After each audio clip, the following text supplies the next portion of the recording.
Hey, everybody. Welcome to Be a Better Human. My name is Ryan Schreins, and I'm your host. I'm here with Luke Westlake, and we have the Sweaty Successful Moms on the show tonight, episode 7. We're very excited to have them here. This is episode 7. This is sponsored by Rode Microphones, as it is each and every week. We want to just let you know our disclaimer, which is that the information you're hearing here from me and Luke is non-medical. That we do have some medical people on tonight, so some of the information you'll be receiving could be medical, and we'll get to that in a little bit.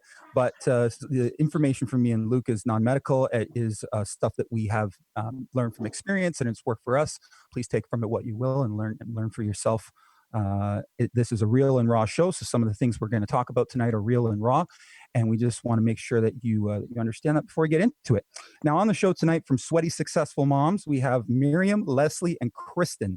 Now, originally, we had Leslie and Kristen, and now Miriam has decided to join. So we have the trifecta tonight. So thank you all for showing up and joining us on Be a Better Human. Thank you. Yeah, thanks for having us. Of course. Thank you. Before we start, I do want to also just say, even though we have medical backgrounds, we will also not be speaking from our medical perspective, just to put that liability disclaimer out there. Awesome. Yes. Please do. Okay. We'll speak from our hearts instead. Okay. That sounds perfect. Good. That being said, so give a little bit of Cole's notes of what you guys are all up to so people have an idea. So Leslie, you're an X-ray tech, still an X-ray tech as I understand, and a yoga master. That's correct? Yeah. Okay. Yeah. And then we've got Kristen. You're now a registered holistic nutritionist, but you are also have background as an RN, right? Yes. Yep. Currently nursing as well. Yep. Okay, awesome. And nursing in London, Canada, where we are here, obviously? Yes. Yeah, exactly. Cool. Miriam, you're the holistic living expert, which covers detox, declutter, and DIY for your home for moms out there. Is that what I understand? That's correct. So I do not have a medical background, unlike Leslie and Kristen. My other job is customer service, but my passion is about, detox, DIY, and declutter in the home. Amazing. Well, wow. I feel honored to have the three of you on. This is going to be wild. Okay. So why don't we start by getting into some basic stuff. Why don't you tell us what Sweaty Successful Moms is for those that haven't heard, because we have people tuning in from all over the world. So why don't you tell us what Sweaty Successful Moms is? Who wants to take this? But You do. I never like that question.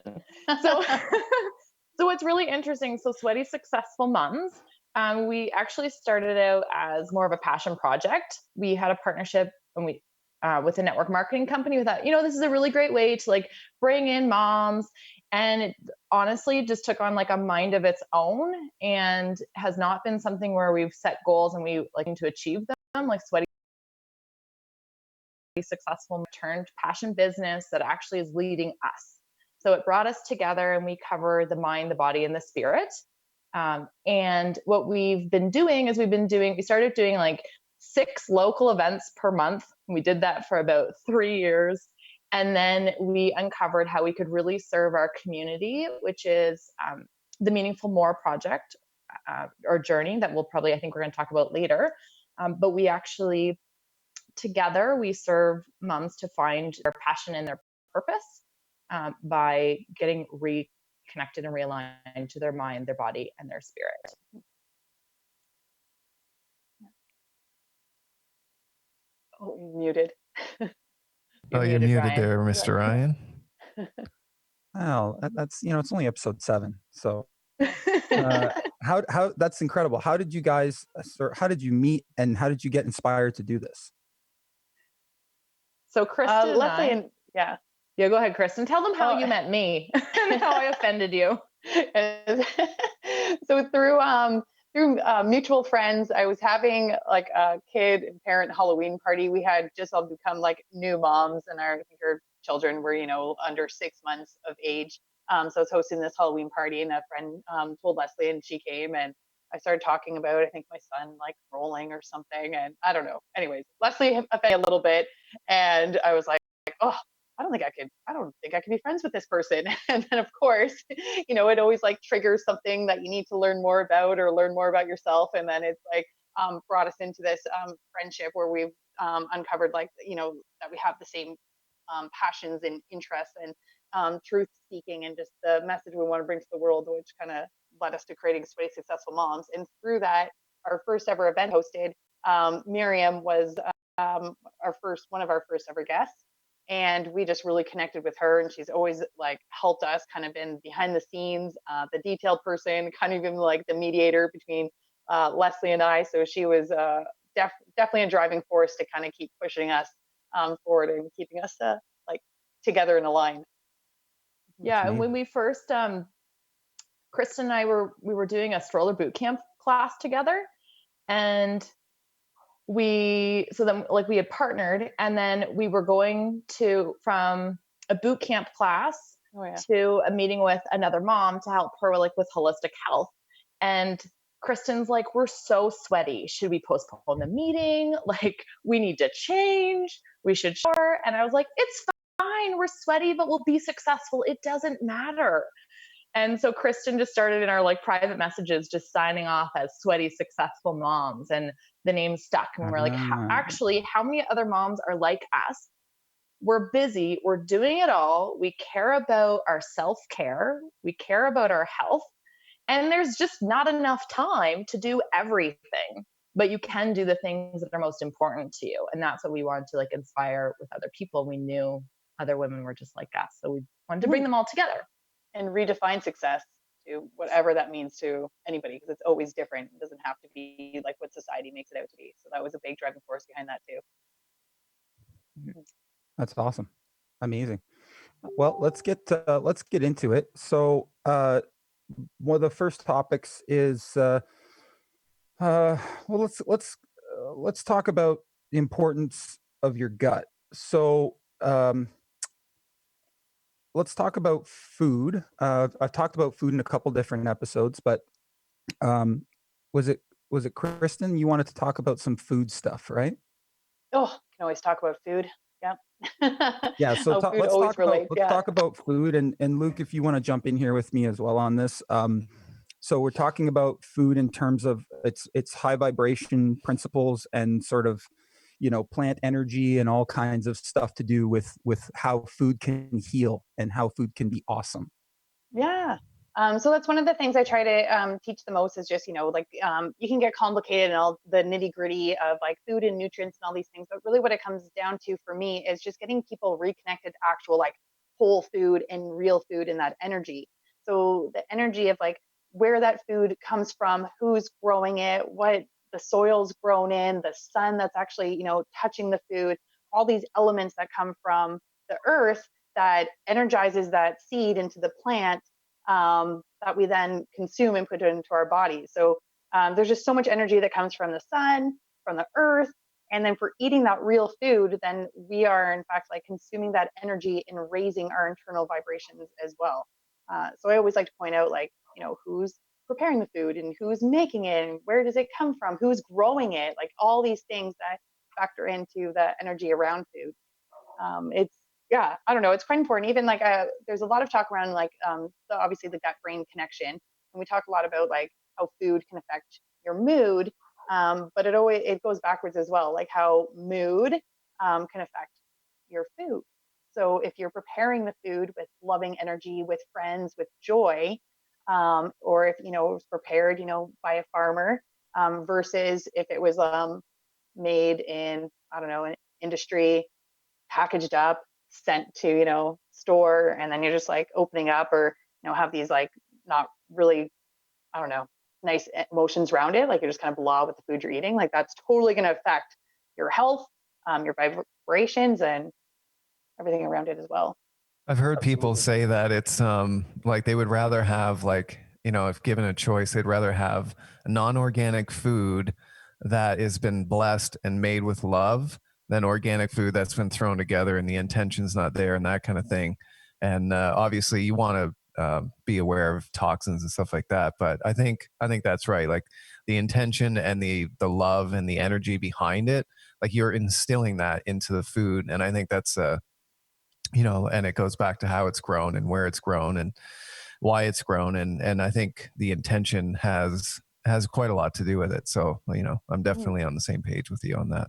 Yeah, absolutely. And I think that's one of the things we try and teach in the program. Leslie kind of brought up too. The meaningful more is being connected, and we've become so disconnected from so many things. But because I'm the foodie, I'll talk about food. But just like that whole process of where it came from, who made it, what's in it, just and how it even got to your table and how it even got to like your mouth. Like there's just no connection anymore in that whole process. So it's fascinating to me to kind of just bring back that connection to food, like real food, and how it's grown, and all the details of where it's coming from, how it's made, and everything. What, in your opinion, then, what's the best connection? Like going straight to the farmer, obviously. Yeah, and which we do, which is awesome. London is actually where we all are. I know you say you have viewers from all over. So London, Ontario, we're quite lucky, I think, that we have Definitely. we're surrounded by a lot of different farms, and a lot of different farms that really care about how food is grown, where it comes from. You know, like trying to, even if they're not certified organic, they always say, you know, they're very like clean practices. We go to this one guy and he just always likes to say it was grown in soil, like meaning like real soil with like nutrients and things in it as well. So we have connections with farmers. We try to go right to the source, but otherwise, if you know if you're going to your grocery store, it's just walking on those outside aisles and just getting those like the colorful like produce, like the like, real vegetables, not packaged, call it like naked food. Yeah. Do you think kind of given the whole situation going on right now that a lot of like or some people are going to actually start growing their own food more than they have in the last couple decades? Yeah, good point. Yes. Yeah, I've seen that shift. I've talked to people, like people are buying seeds like crazy, like things they've never done. People are starting now that they have time in the house. They've been like germinating, like getting their seeds started to plant. I've had a lot of conversations with people that are starting gardens for the first time or growing, like plants in their house or starting with simple things. But a lot of people have been thinking about gardens, planting gardens, and starting one, which is pretty awesome to see. Even just the slow food in the home. I've talked to a lot of different families where they're actually sitting down together, eating like a home cooked, prepared meal, which they had never really done before. It's too rushed, so they're ordering in takeout or not eating together. So even just the energy around a meal together in the home has changed. So you can actually, be mindful eating, slow down the stress, and actually like digest your food and absorb it. And so yeah, I think a lot of people are getting connected to the gardens, but even just mindfully eating, which is huge. Because Kristen, you've said before that like people can actually like oftentimes we blame the food for an allergy or like a sensitivity, like gluten, for example. But there's people that can have sensitivities to food based on the emotional reaction or a conversation that they've had around while they're eating a certain food that then Hmm. can cause digestive issues. Hmm. I So think, I don't know. yeah, no, it is pretty interesting. Like, say, I'm just going to throw like a random meal. So, say you're sitting down and you're having like lasagna, and you end up getting in a fight with, a loved one, partner, or something while you're eating that like meal, so the pasta or something. So every time you, you go to have lasagna, all of a sudden you have the same, bloatedness, indigestion. You have a reaction to it, and so you think, oh, maybe I'm, sensitive to pasta or gluten, but it's just your body has remembered that emotional response at the first time eating it, that it's like stayed in your body. So it just, every time you kind of eat something like that, if you haven't disconnected from that emotional response, it can create the same behavior in your body. That's really interesting. It's like anchoring. It's like anchoring Yeah, in an emotion with the food. yeah. Do you work with anyone in terms of like re-anchoring something different, like a different emotion? Have you ever tried playing around with that kind of thing? Oh, I haven't personally. I do know someone in London that works with the emotions around food. It's not my area of specialty. I just find it fascinating, but I do. I refer people out with that. Yeah, but she helps people with their emotions and their connection back to food and what that looks like for them. That's interesting. Might have to talk to her myself, just because my like I have Crohn's disease, and even though it doesn't really affect me for the last few years because I deal with it with diet and everything else, like I basically developed a an eating disorder, so to speak, based on a lot of foods, like based around a lot of foods, like food in general. Like I don't have a good relationship with food, so I might be interested in talking with that person. Oh yeah, absolutely. That's what she based her practice around is relationship with food specifically. So it is fascinating the emotions that you hold on to and how you react to food. And I've told the girls before there's even like something around like an eating disorder called orthorexia, which is when you get so strict with your food that it stresses you out so much about healthy eating and all these restrictions and all these things that it actually hinders your health. Like you become so consumed with healthy that you actually start becoming unhealthy and ill. So it's kind of fascinating just how much like our mindset um, and our emotions affect like our health and what it does to us. Mm-hmm. Yeah, I think Yeah. I've been there. We've all been there. I Yes, think we've all been there in some way, absolutely. for sure. Yeah. I But mean, what's even really cool, oh, sorry, go ahead, no, I Ryan. was going to say, even like from the standpoint of the fact that, like, I know a couple of people right now who are suffering with mental health issues, and I'm speaking to their families, and their families like, yeah, they're eating like complete garbage, and so there's a there's definitely, and I can't believe that there's no one out there that's ever like had a bad day and not gone and got like chocolate or ice cream or something with like high levels of sugar in it or something, right? Mhm. So there's that side of it too, where the emotion thing definitely can kick in, and all of a sudden you end up consuming, maybe not knowingly, but consuming like toxic chemicals too inside of some of the processed foods, right? Mhm. So there's a whole, emotion is like a huge part of it too, Oh yeah, for absolutely. sure. Mhm. Yeah, but then like what Kristen kind of pointed out is because now, right now, people are taking time to eat and sit down and enjoy family. It's almost like this time to rewrite the story about food, right? And there's for sure children that have probably digestive issues based on emotions. Um, and now it's time because they're still so impressionable that like we can actually spend time to rewire that by spending time like loving our families at home, right? Mhm. For Yeah. those moms tuning in, is there an age that's optimal, like an optimal age and down, or is it kind of like, doesn't matter what age your kid is, you should, try to refocus? Um, I mean, if you start the foundations early, it's always best. But we say never look backwards. Right. Don't look in the rearview mirror. So just start wherever you're at. Whatever information you know, start where you're at, and just keep moving forward.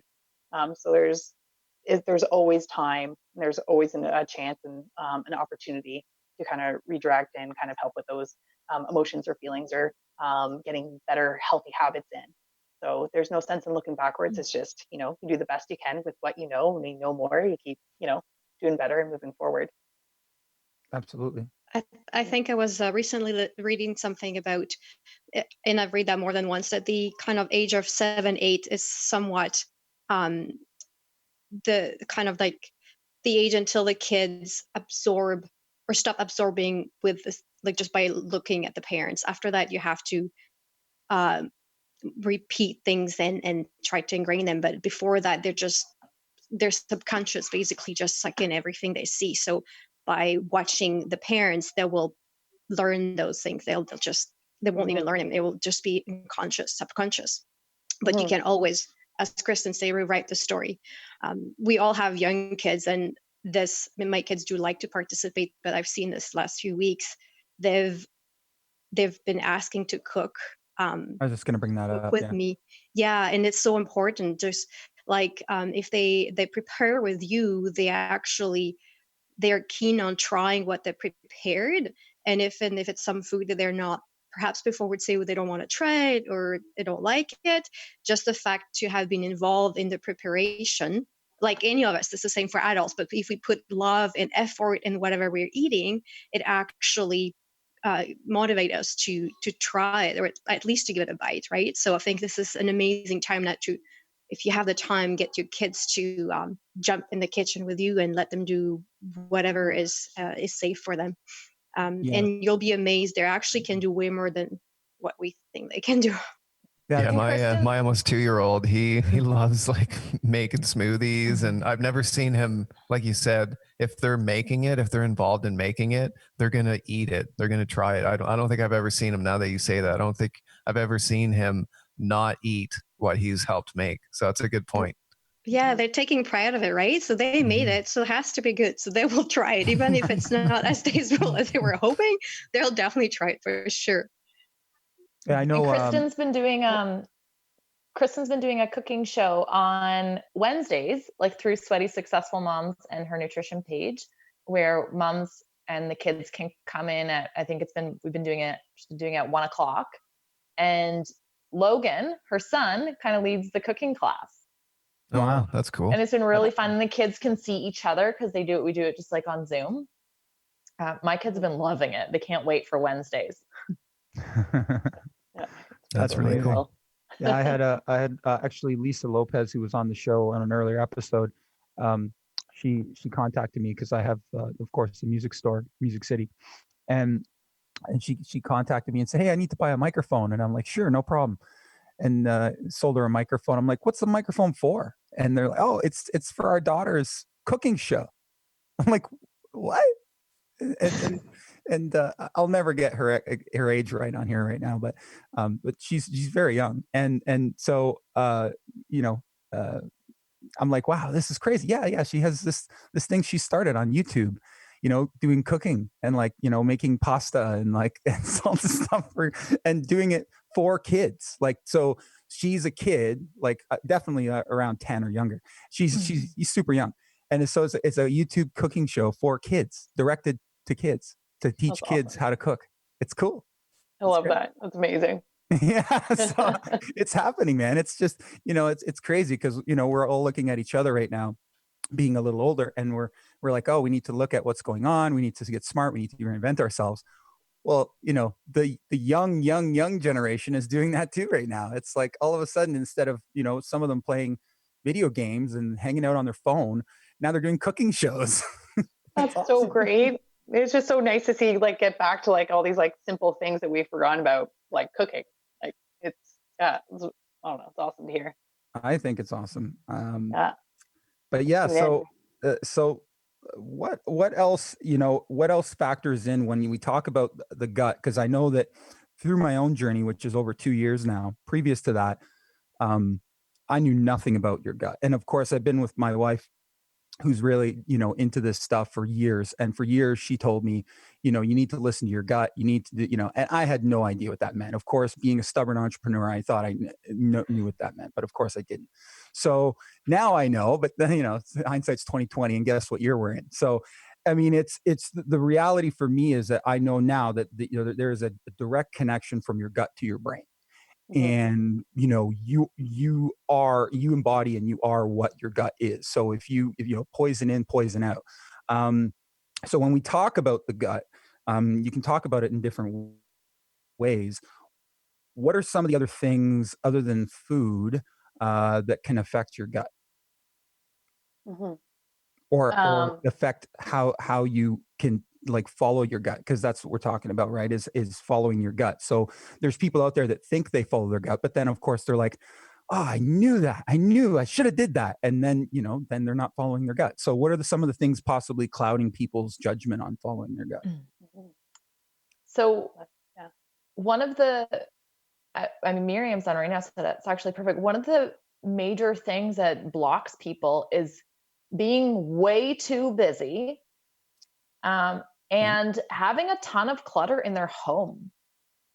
Because, like, I mean, clutter is like an outward reflection of your inward mind. And so when it's all cloudy, like your brain's job is to translate what your gut is saying. It's to translate what your heart is saying. It's to translate what your body is telling you. And so if your brain is totally consumed, it's really challenging to follow your gut and to Is it follow your weird that I've instincts. been decluttering myself for like the last month and a half? Is that weird? That's fabulous. Yeah. It's bizarre. You're releasing all that stagnant energy to allow like new stuff to come in. I think, Luke, when we were talking to Lisa about well, didn't she say something about that too? There was like a certain like moon or something that was Oh, allowing yeah. you to release. Remember that? Mm-hmm. So she's going to be watching right now going, yes, I told you. Yeah. So there's some astrological significance to purging right now, apparently. Mm-hmm. Well, But I mean, it's also very quite often associated with the coming of the spring, right? Like you're coming out of the hibernation and then Right. you're coming out. So you want fresh air. You're coming out of your cavern and you're just are trying to clean to get new ideas and creativity and things like this. So it's also very, very often we do declutter in the spring. But as Leslie said, is if your mind is cluttered, it's really hard to have any sort of thinking and definitely hearing your gut and the stand of your home, because well right now certainly we are in our home all the time, so it has a huge effect on our brain and our creativity, productivity, anything. We can't think through if we have pile of stuff around us, because our brain can only watch and see those signals and doesn't know how long it's going to take to go to the bottom of the pile. So it's just focusing on the wrong thing that aren't important, and it can't hear your gut. So decluttering is definitely a big impact on your mind. I think it's the stuff that's not in front of you too, though. Like I know myself, like when I'm walking around my work or my home and I see things, oh yeah, I got to remember to move that, or I got to remember to do that. For me, and I don't know if this is for everybody, but I insert that somewhere in the back of my subconscious, right? And I consciously don't remember it for like the next hour, day, week, but it's there, right? It's all there. You haven't checked off the box, right? So it's all there. And the more and more and more of them you see as you walk around throughout your life, the more and more and more of them fill your brain. So what I agree with you completely that the clutter that's stacked around you is super important. But as you go, if you don't clean out the stuff that you've got all over the place in your life, even if if you're like my parents, they don't go in their basement anymore, they don't have a need for it. Me and my brother are gone, and so there's some sure tons of stuff stored in their basement piled up all over the place, and it's the same thing. Even though you don't physically go down there every day and see it, it's there, and it's there, right? So I think it's not just I'm sure people will watch this podcast and leave and go clean their kitchen and go, okay, great, I'm done. Yeah, no, that is a very good point. So what? Yeah, as Leslie said, your home is a reflection of your mind. So if your home is very cluttered, chances are your mind is also very cluttered. And a very cluttered mind will not let you think properly, being creative, productive, hear your follow your intuition and feel your gut. So that's a very good point for sure. Yes. I And think one of the biggest things that I've heard from people in terms of like obviously you need to declutter your physical space around you, but like Ryan said, when you see something, you're making a mental note, and even though consciously it's not in the forefront, it's in the back of your mind. Something to help ease the subconscious is just make a list, just getting it and physically, not even typing it, but physically writing it. There's some sort of magic in terms of us using our using our hands to write instead of type. It gets it out of the subconscious, gets it out of the brain, and then then it's somewhere else. You don't need to have it on your mind, so to speak. So I think that's one way of dealing with that in particular while you're cleaning up the physical space around you. Yeah. And the other thing, is like you don't actually have to do it all at once, because every aspect that you clear out does clear an aspect of your mind. So yes, the basement, like maybe you don't go down there. But there can be a time when it's the right time for you to go down there and clear it out, creativity will flood in. It's actually in a lot of like money mastery books where it's like if you actually clear out your basement or a closet, how it leads to like more financial abundance because you have more creativity flowing in. But also I wanted to touch on like women are foragers. And so you can ask, like Justin used to ask me where are my keys, and I'll be like, well, they're actually underneath the couch, underneath like behind this little box that the kids kind of tucked like they pushed it away because you left them out or whatever. I know exactly where everything is in my house. Luke, what does that say Because about me? That's weird. because we're like, because women are foragers. So okay, so we are in an interesting time though, that the male and female forces are merging. So that's why we have like more of a, I mean, this is a bit of a gender conversation, but we're getting more of like blended genders because our energies are balancing. So more men are waking up and they're seeing and they're becoming a little bit more foraging. Justin will say, I wish I didn't have tunnel vision. I just really wish I didn't. He still has some tunnel vision, but equally in balancing his feminine energies in other ways. And women are the same. Like women are becoming very like focused, goal oriented, and like very determined. So we're actually like, we are blending and meeting, which is a really cool time on the planet. But coming back to the like clearing so that you have like some more clarity about your gut, is also just your physical health. Because if you have a sore shoulder and a sore knee and a sore foot and a sore back and you're physically in pain, it's really hard to follow your instincts because those things are asking to be heard. And they're usually past traumas that are carried forward into a physical injury, and they need attention. And so it's almost like if you have a lot of physical pain, it's almost like taking time to like declutter your body. Absolutely. Which it can be really hard to have the patience to do that. But if you're doing things like eating good food, clearing your home of clutter, a lot of the physical injuries can like subside. So you can really pay attention. Does that make sense? Yeah, absolutely. And for people watching, what do you recommend in terms of that? Like what should they do? Like are we talking about yoga? Are we talking about stretching? Are we talking about osteopathic manual therapy? Are we talking about chiropractic? Like what are we talking about? All of it. So we have a short acronym for people to remember, whether they have emotional stress or physical stress. Remember to take your meds. So meditation, so not medicine, meditation, exercise, proper diet, and support. So meditation is about down regulating the body, about relaxation. So it doesn't have to be that traditional form of like I'm sitting with my eyes and my eyes closed, I'm thinking about absolutely nothing. 99% of people that say they can meditate are absolutely lying. They cannot clear their mind. So if you struggle to clear your mind, you are not alone. I am one of those people. Yeah. Me too. And I've been studying and practicing meditation for a very long time. But it's down regulating. So, the guided relaxations are awesome. They're a really great start to actually just down regulate. Sleep. Sometimes people don't have time to like listen to a guided meditation. Give yourself an extra 10 minutes to sleep because that's your rest and your repair phase. But also down regulating is clearing out your home because again, that's all stimulation that's boggling our minds and clouding our judgment. So sorry, it was meditation, exercise, what was Proper the third? diet, Diet? yeah, Diet and support. Support, right? Mhm. Love it.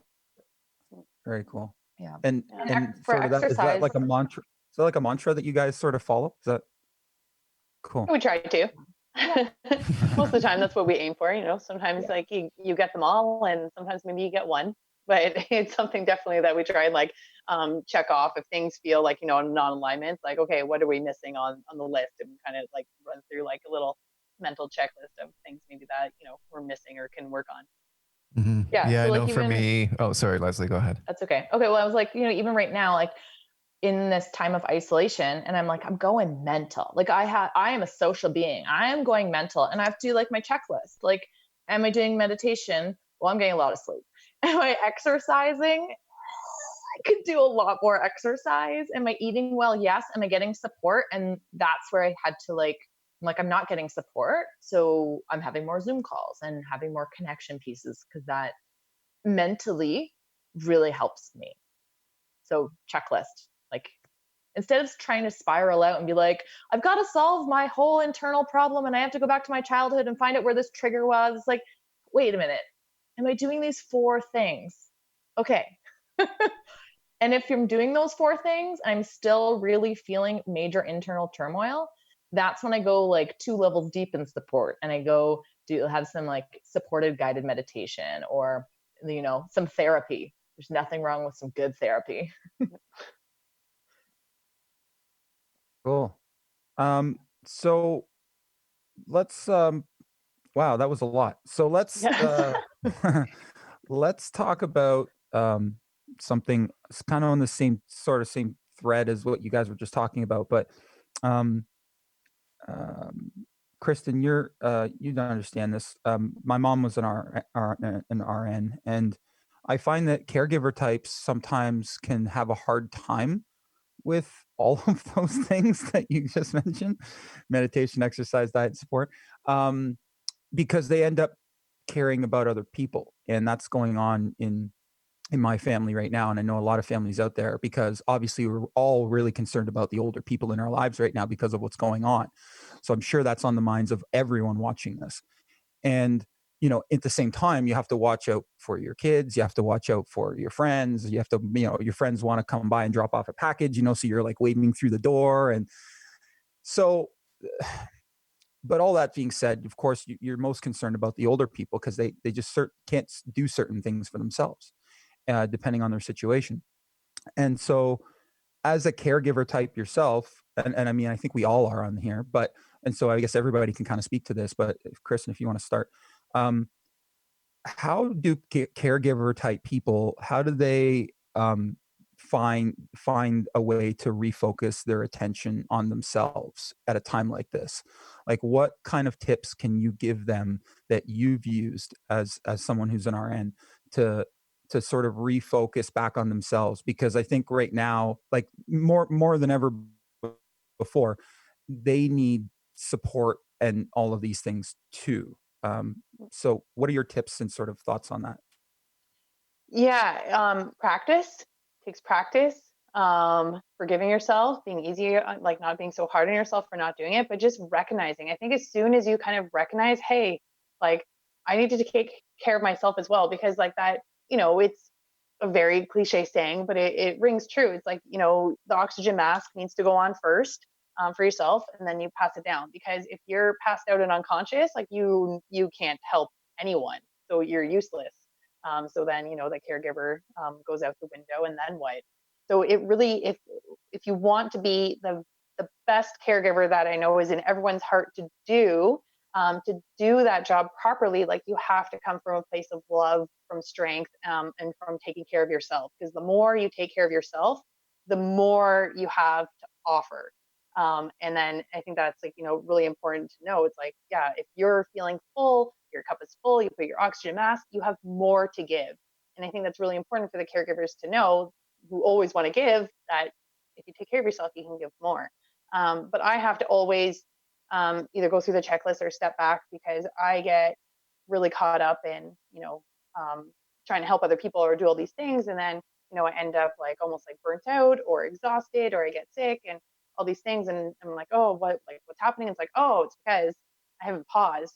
This was just happening to me like just recently, yesterday. I finally set up like a Reiki appointment. Like I had an energy work where just being still, like Leslie, you talked about, like that rest and repair, the slowing the down regulating. So I just gave myself 45 minutes of stillness.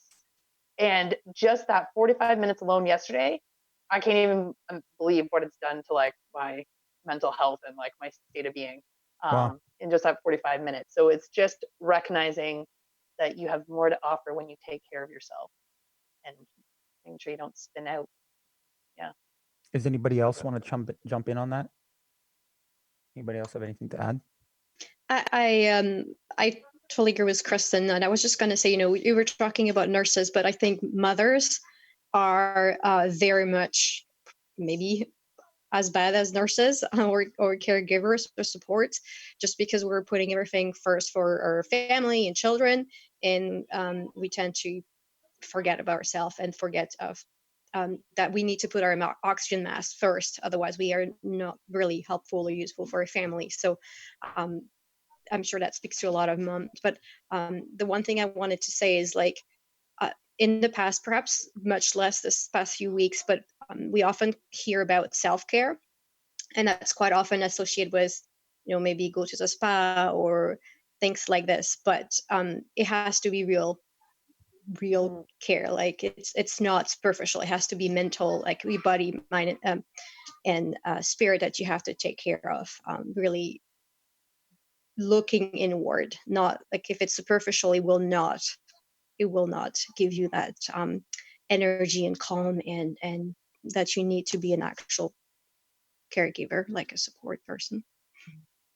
Yeah, I think like moms and nurses and caregivers can get stuck continually giving because the truth behind it is that they actually have so much guilt around the neglect they've had for themselves that they have to put a wall, that they can't, like, it hurts too much to look inward. Right. Because that brings up shame, it brings up blame, it brings up guilt. And so it's easier to just stay on that track of helping other people, even when you know in your gut that that's not the right thing, but it hurts to look inward. And so then you go, okay, well, I hear the self-care thing is important. So I am going to go get my nails done. I am going to do these things. And again, knowing that you need to take the action, but that inward journey can be really, really challenging if you've never got started. Cause it's like, Joseph Campbell's the hero's journey. Like, you're standing at the edge of a forest to look inward, and there is no path because you get to create your own path. And for most people who we've lived our lives going from, we're in school and we're told what to do and our parents tell us what to do. And then we go into our jobs and people are telling us what to do. We're always used to being told what to do. That's scary to stand at the edge of a forest and be like, I don't know what I'm supposed to do. Mm-hmm. So it's a lot easier playing that martyr role and using that as a distraction. Yeah. And just keep going. I'm like, too busy. Got to take care. Got to do this instead of, pausing and actually taking care of yourself. It's sometimes easier just to keep going. Are there any practical ways that you've found in doing that in terms of dealing with the self-guilt and that kind of thing, just to kind of push through? Are there any practical things that you can speak to? I feel that community is the most important part there, because you're going to have three types of friends. You're going to have the friend that's going to always agree with you. So if you say, I'm a terrible person, I'm fat, I don't like who I am, they're going to go, oh, that's like, okay. And they're just going to agree. And then you have a friend that's going to hold your hand and take you through the fire that doesn't serve you. So they're going to go, let's do your nails. Let's go drink some alcohol. That, I don't mean drinking alcohol is bad. That can help sometimes too. But they're going to hold your hand and take you into the fire. And then there's other women that they're going to tell you the truth. And they're going to give you suggestions, because women are full of inner wisdom. So are men. Everyone's full of inner wisdom. And when you feel, usually if you're so out of tune with yourself, if someone gives you, like, say they give you a compliment and say you're actually a really fabulous person, and you feel inside, you're like, that feels yucky. The yucky feeling is your truth. You've just disassociated from it. So I actually use the yucky feeling as guiding my intuition, like an intuitive guide. So probably it was shortly after I graduated from school, I was like, my friend had told me to say to myself, I love and accept myself as I am right now. I am safe. I was like, I can't say that. I'm going to vomit. Like, I actually cannot say that. But that's how I knew that, like, that is the only journey I need to take, because that's the forest. It's too scary to go there. And so just like those, like, it's a little thing to say I love myself, but it's huge because it gives you the confidence to step into the forest and take that path. But having support is incredibly important. Yeah, that's a good point. And I think, speaking for myself, and I don't know about you, Luke, but I'm sure you feel the same way. There's, you're speaking about moms and women. I think guys have the same kind of thing going on. Like I know when I did this, me and Luke were involved in this show um, we did back in December, and there was a gay dad on the show with me. I was a guest on the show, and he was a guest as well.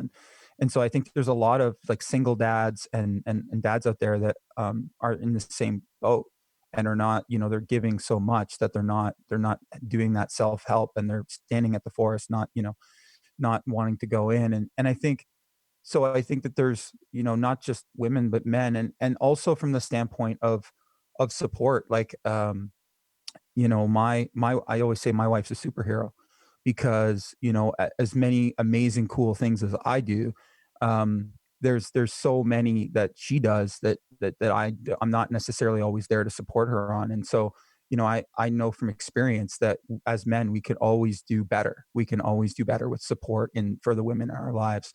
And, one of the things that I've been doing religiously this entire time since this whole thing started that we're in right now is nonstop calling my grandmother, calling my mother, calling, letting people know, hey, do you need anything from the grocery store? Like, what do you need? And I've been getting, because, my grandparents are in their 80s, they can't leave their house right now. So I've been going and getting them all their groceries. And, I bought like, she's going to kill me for saying this, but I bought pads for my grandmother, like it's like, you suck it up and you do what you have to do because that's life. And, as a guy, I think, this is a really unique time for me, as I'm sure it is for many of the guys out there, where you're finding this part of yourself that you maybe didn't know existed, or definitely wasn't as driven to sort of reach out and say, hey, what do you need and how can I help you, and sort of rise up and become this incredible human. And it's in every single one of us, male, female, doesn't matter what you identify as. Every single human on the planet is amazing. We all have our own incredible talents. We all have our own forest that we're standing in front of. And I think that, everything you said is 100%. And I think it crosses over, especially like you said, into both, male and female right now. I think everybody's really looking inside them and looking at both sets of qualities and going, where do I stand? And I think that, you guys have answered exactly what I asked incredibly. And I hope that, people watch this, and whether they're men or women, whether they're moms and dads or not, I think everybody needs to take something out of this episode, out of what you just talked about, because I think it's super important for people to take this time to fill up their own cup. It's really, really important. Um, because we're up against something that not a lot of people understand, and there's a lot of uncertainty still out there. And but one thing that is for certain, in my opinion, is that you do have a lot more time right now, and you have time with your family, and you have time to talk and communicate. Those, it's one of the things that I've heard from so many couples that either have issues in their relationships or they break up or whatever. It's like, oh, he never communicated with me, blah blah blah blah blah. It's like, well, now you have time to communicate. There's no excuse. So, I think that's what people I would love for people to take away from this is that, um, especially the guys out there who are tuning in and listening, is that we need to fill up our cups, but we also need to be there for the support as well, no matter who it is, no matter, even if it's just friends. I mean, people who have been mentors of mine, I've reached out to them and said, hey, what do you need? Can I bring you something? One of my mentors is in his 80s, and I didn't speak to him personally, but I spoke to his son. And I said, hey, tell your mom and dad that, they've been an incredible part of my life. And he lives in Toronto, but they live in London. I said, listen, if they need anything, you tell them. And I meant it, you tell them, and I will bring it to them, whatever it is, because they can't obviously leave their house right now. So I think that's a big piece, is support as well for the caregiver type people, and for the entrepreneurial type people, and the people who are typically there telling us what to do and there for us. I think the people who are standing at the forest need to, take that first step, like you said, the the first step. It's like every episode I talk about what's the first thing you do, right? Because there's so much to learn, there's so much to know. It's taking that first step. So if there was a first step for someone that's standing in front of the forest, what do you think that is? I think it's unique to everyone. So we actually do a creating clarity call for people, because my first step is different than Kristen's, Mhm. and Kristen's is different than Miriam's. And it's really hard to give that like general statement Of of course. like what's the first step, because only you know your first step because it's your step. Um, but often, like, I don't know, I guess like I'm biased because I think like what we do is awesome, helping people get their own clarity to release their own wisdom of what their own first unique step is. So like I think that's the best method. But um, honestly, sometimes I literally think you can grab a book and you can flick it open and you can read the message like a tarot card or anything like that, because those tools, the reason that they work is because it draws out what's true in your subconscious mind. There's not actually magic in the card. There's not magic in the book you flip open. There's magic in your subconscious mind that just, whatever sentence I read. Actually, Luke, you give a really good example of this for something else. But it's like if I say imagine a cat, Mhm. everyone imagines a different cat. Like maybe yours is orange, maybe Luke's is purple. I don't know. Like It was everyone has a purple. different cat. Cheshire Was cat. it really? Yes. Okay. Okay, so my intuition's working right now. So everyone's cat is a different color. But that's your own truth. So when you read the tarot card, even though you're reading the words or you're looking at the picture, your own truth will come out of it. So I don't know, Right. it's like you just grab any book. Like I have Gabriel Mate's When the Body Says No. You just flip to it and read a line and be like, this is a message for me. It will release something that's true to me, anything. And that helps you with your first step. That's cool. I like that. I think like Leslie's really good at tapping into intuition. I think when we do our creating clarity calls, like anyone can book in. We help them to see where they're at, where they want to be, and what's getting in the way, and we kind of help guide them through that process. And Leslie's really good at tapping into that in like intuitive magic. But I think like when you say like take the first step, I think it's just literally taking the first step. It's literally just seeing the forest and entering. And then you'll know kind of what's in front of you and what's going to happen. But sometimes you just stand so long staring. The simplest thing to do is just start walking, like just take that step. It's just so simple of just the doing. And that's why like Leslie and I like kind of feed off each other, because she gets into all this intuitive, and sometimes I'm like, just fucking do it. So it's good to kind of have that both balance, right? It's like, rip off the band-aid. You start a workout, the hardest part about doing a workout is starting. So I always say just It's true. start. I don't have the right clothes. I don't have the right equipment. I don't have. Yeah, exactly. Just do a couple squats right now. But yeah, it's literally just taking the first step. Yeah. And it's been really cool how like sweaty successful moms, about in the winter we were like really struggling and things were not flowing. We weren't like, we're still friends, but we weren't jiving. It was just like we couldn't get flow going. And one of the things we realized is sweaty successful moms hadn't taken their next step through the forest, because we were trying to please everybody. We were trying not to offend anybody. We weren't being like our authentic selves in sweaty successful moms. And then that made sweaty successful moms not be authentic. And when we realized what was going on and we took some time to like lean into our own personal truths and be our own entity and be unique and be not afraid to stand out, like the magic that just suddenly like spurts out, and just like the creativity that flows and the opportunities that all of a sudden show up. Like when you decide to step into the forest, like there will be signs. You're guaranteed to be shown your way if you're brave enough to step into the forest. Would you say that then maybe the first thing is to listen to your gut? Ironically, what the topic of this whole thing is sort of listen to your gut and know that something has to change, and then reach out to someone like maybe you guys for a hand into the forest. Would that be a good sort of first step?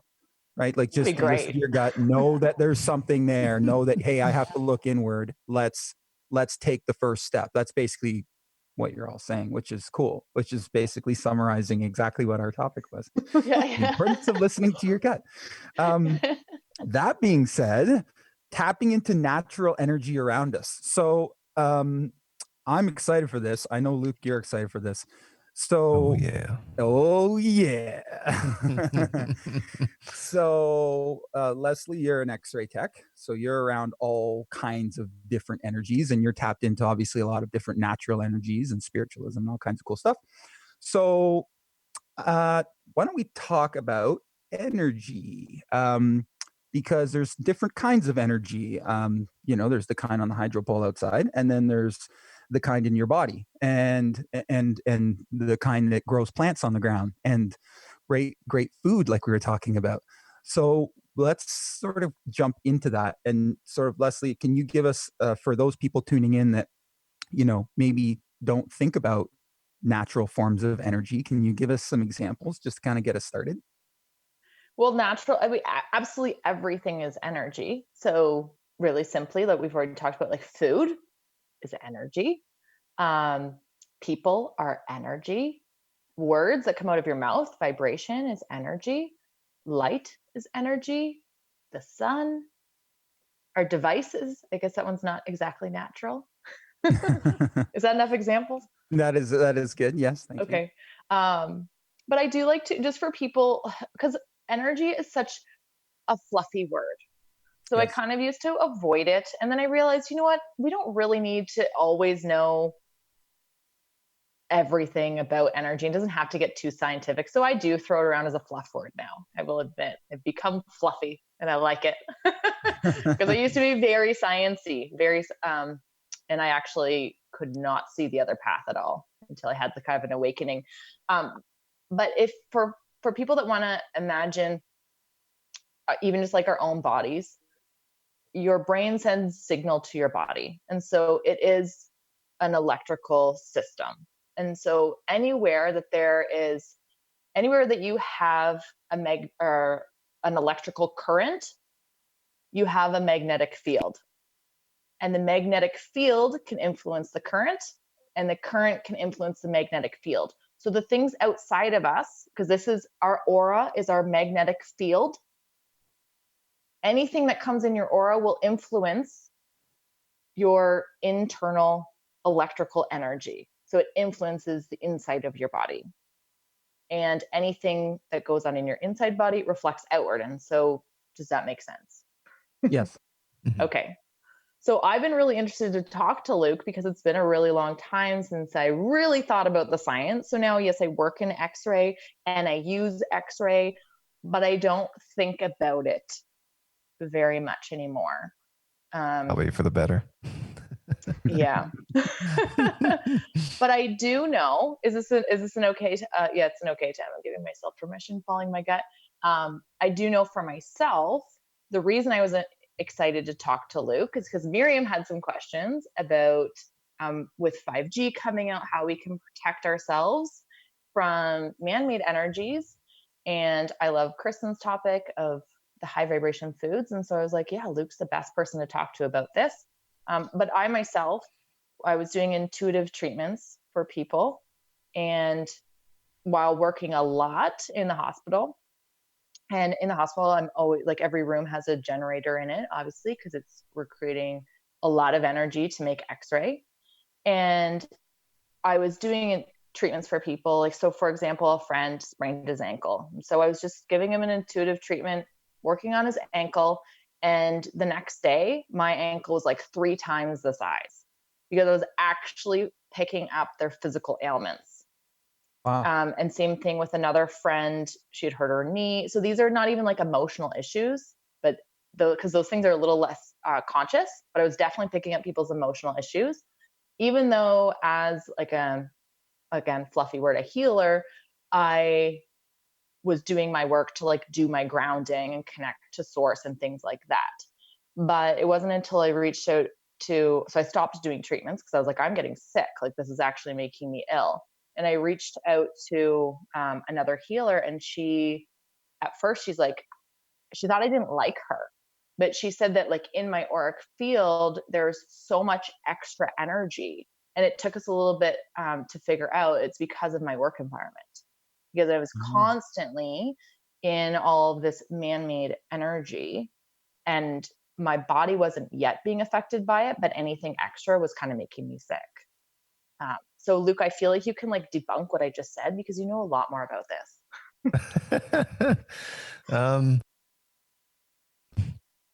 I don't know about debunking it, but yeah, I'm not 100% sure how all the mechanics of that would work, but how I kind of imagine it would be that all of that because X-ray is highly ionized, so it actually has enough energy. It's basically the smaller the wavelength. So actually, I'm gonna do a quick screen share here.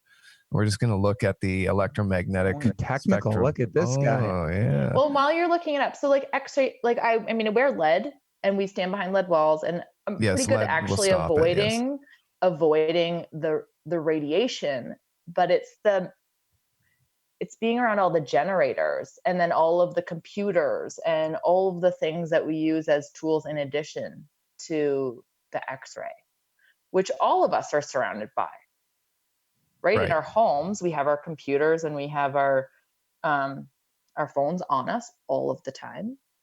So like, how much is this unconsciously affecting our health and then affecting our gut and being able to follow our intuition? Right.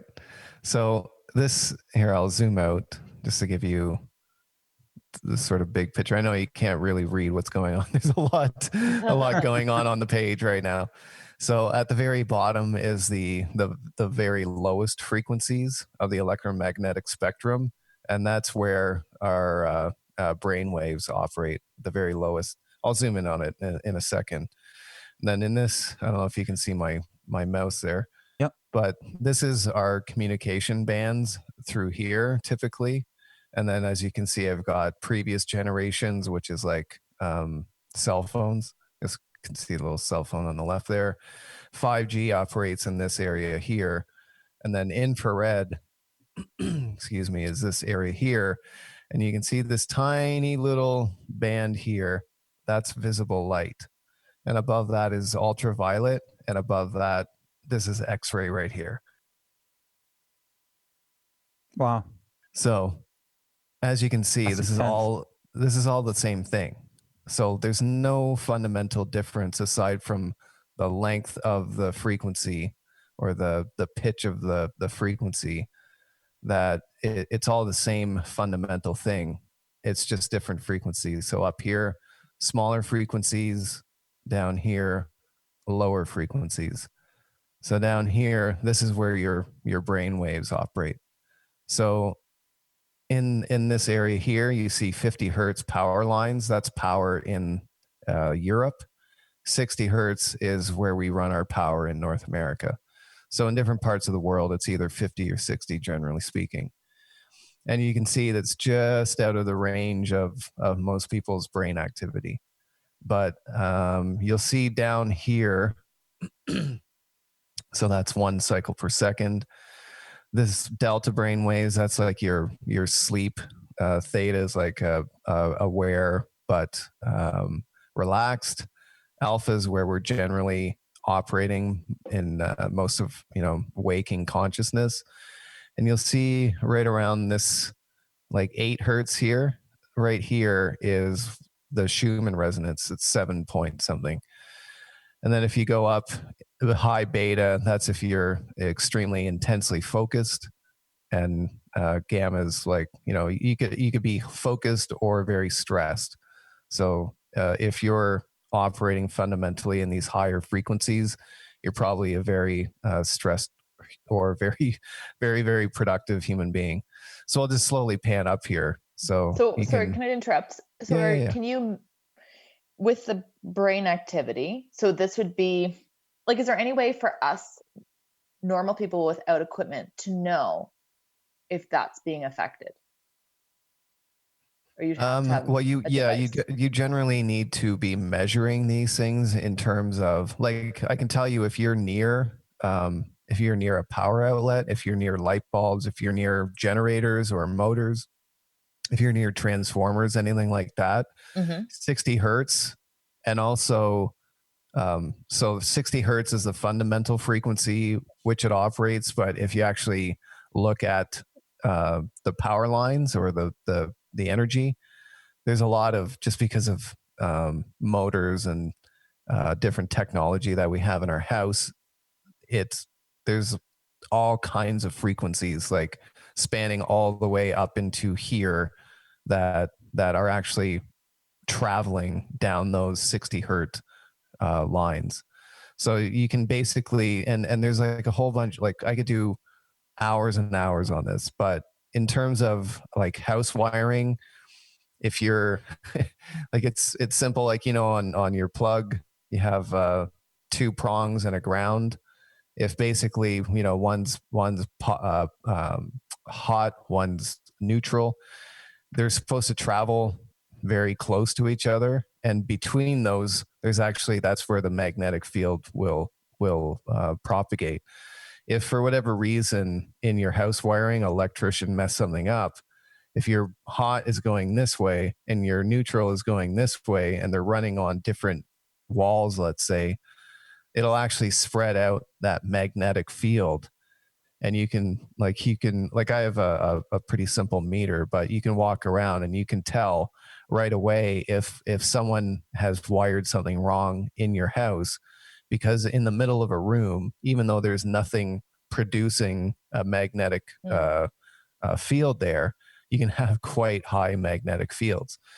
And then, So if you were living in like an older home where your electrical has been gimmicked a bit, would that be a concern? yeah, and there's people who do it professionally, in terms of actually going, and they have all the skills and the techniques and the equipment. They can actually measure all that kind of stuff, and they're, it's like $100 an hour, a couple $100 an hour kind of thing. But they can in, let's say, an hour, like, you should be able to go through a house pretty thoroughly within an hour. And then, assuming, like, they'll be able to basically rule out a whole bunch of things in terms of, like, okay, there's no stray magnetic fields, there's no stray current on lines, there's no for whatever reasons, there's no radio frequencies that are massively out of whack anywhere. They can basically go through and say, hey, yeah, you're in a good spot here. Or they can say, hey, there's a major issue. That's when you can open a can of worms, because if it is a matter of wiring, depending on how it's wired and what they've done wrong, it can actually be quite difficult to remedy. Like, I know people who have literally moved because it would cost, like, it just be like tens of thousands of dollars to mitigate the situation, and even that is not going to be like a bulletproof thing. Right. So unfortunately, it's one of those things that, like, you can kind of base it on symptoms, and there's certain things like heart rate variability, which is like, you could go to Heart Math Institute and get, it's like a couple $100, and it's just something you clip on your finger, and it basically tracks how metronomic your heart rate is. Basically, like, the less metronomic it is, the better, kind of thing. It's kind of counterintuitive, but you can basically, sit in a room or go to bed or go to places in your house that you might be hanging out, and then just track in terms of, like, physiologically, is your body under a lot of stress right now? So that's one sort of way that you could do it. Or if you just, there's a spot So in I your actually house think where I you was don't gifted feel one of good. those. I Oh, think I was gifted one, and I have no idea what it is and how to use it, but it's from the Heart Math Institute. yeah, they're really good, and depends on which one it is. Like, if it has like the little LED strip on it that bounces up and down, it'll sort of teach you how to breathe. So it's quite a powerful little device. So Okay. it can, like, it's not really meant to monitor these kind of things. Like no one, I don't think they have that in mind with these devices, but you can basically take that device and then just, you know, in like go out in the middle of a field where you know it's pretty safe, and then just take your sort of baseline there. And then you can go around to different rooms in your house and then just see if there's a specific spot or a specific room where your body is not in tune.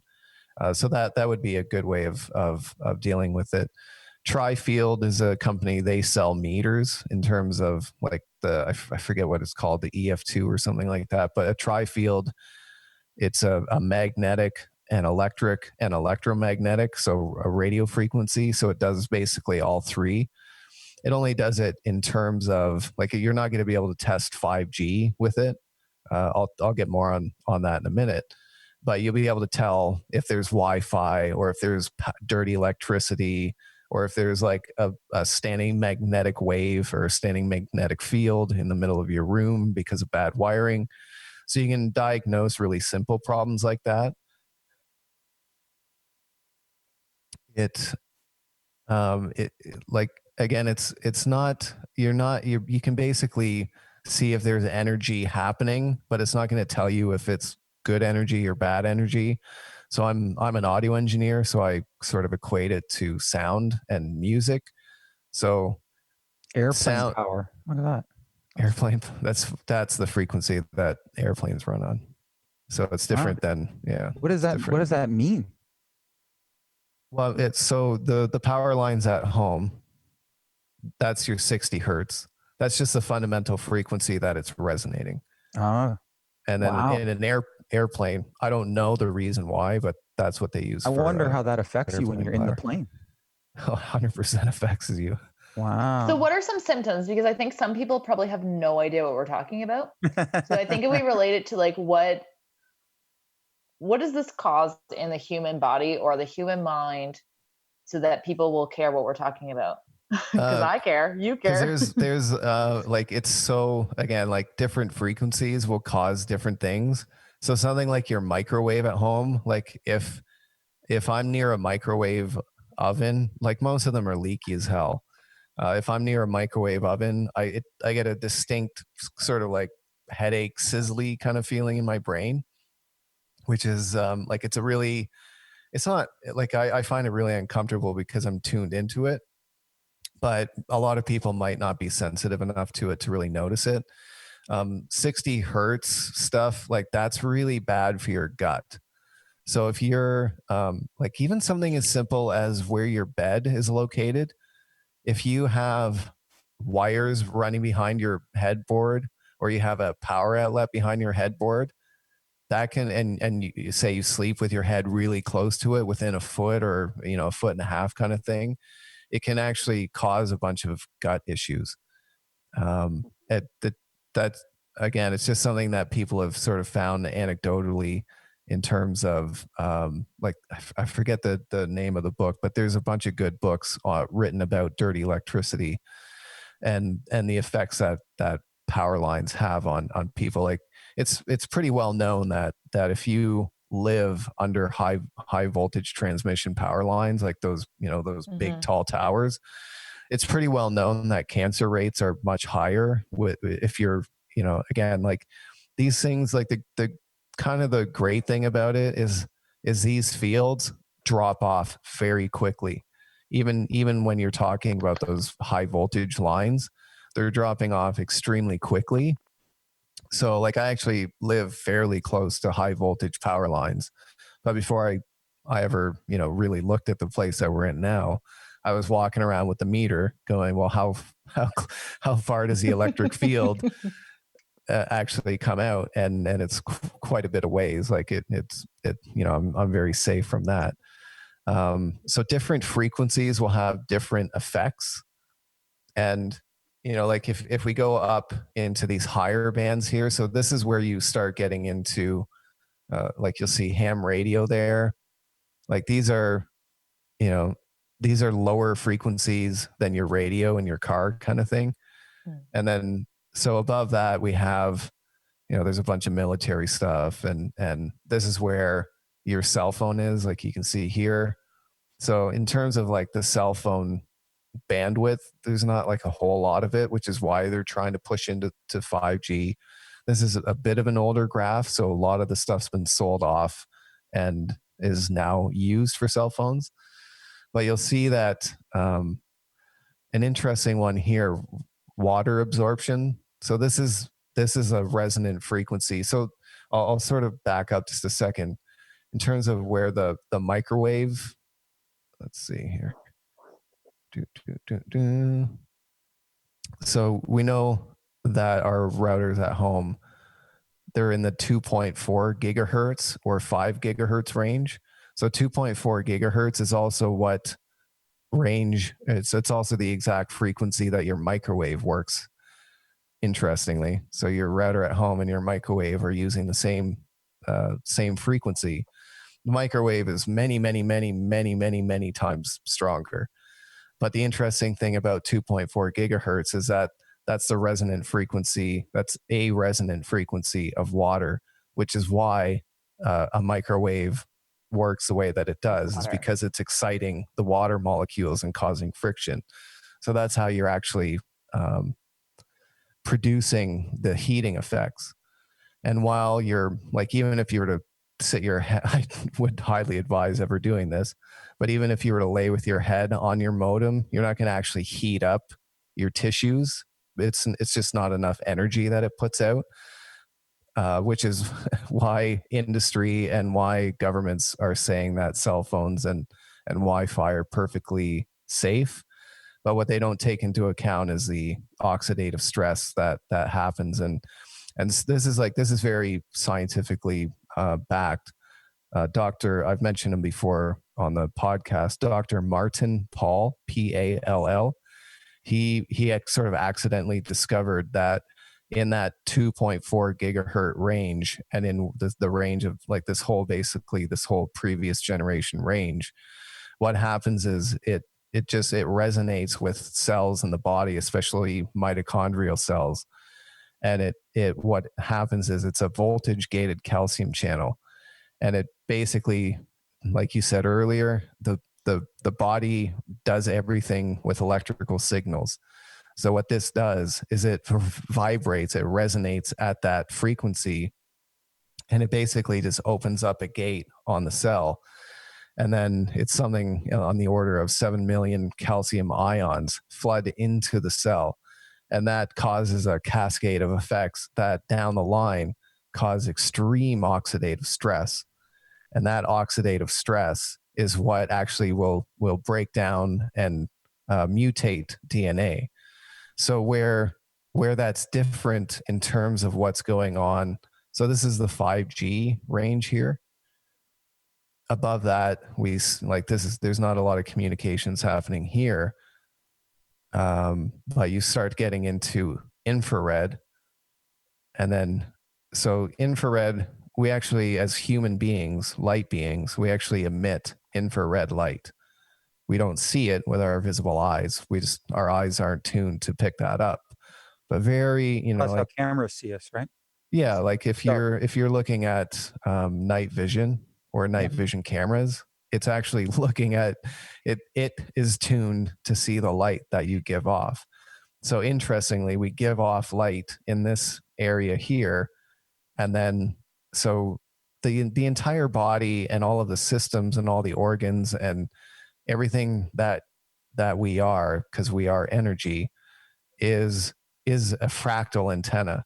So we are a transceiver, right? So we receive and we transmit electromagnetic radiation and visible light.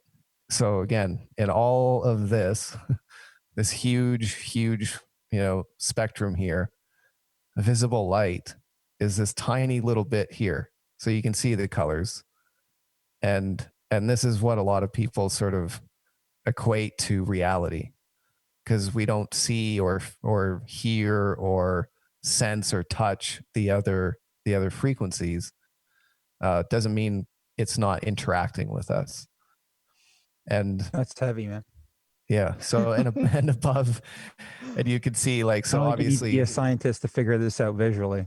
No, it's like it's just the tiniest little all we can spectrum. physically see in what we think is real life is that one line of energy. Yet Mhm. all that other energy exists.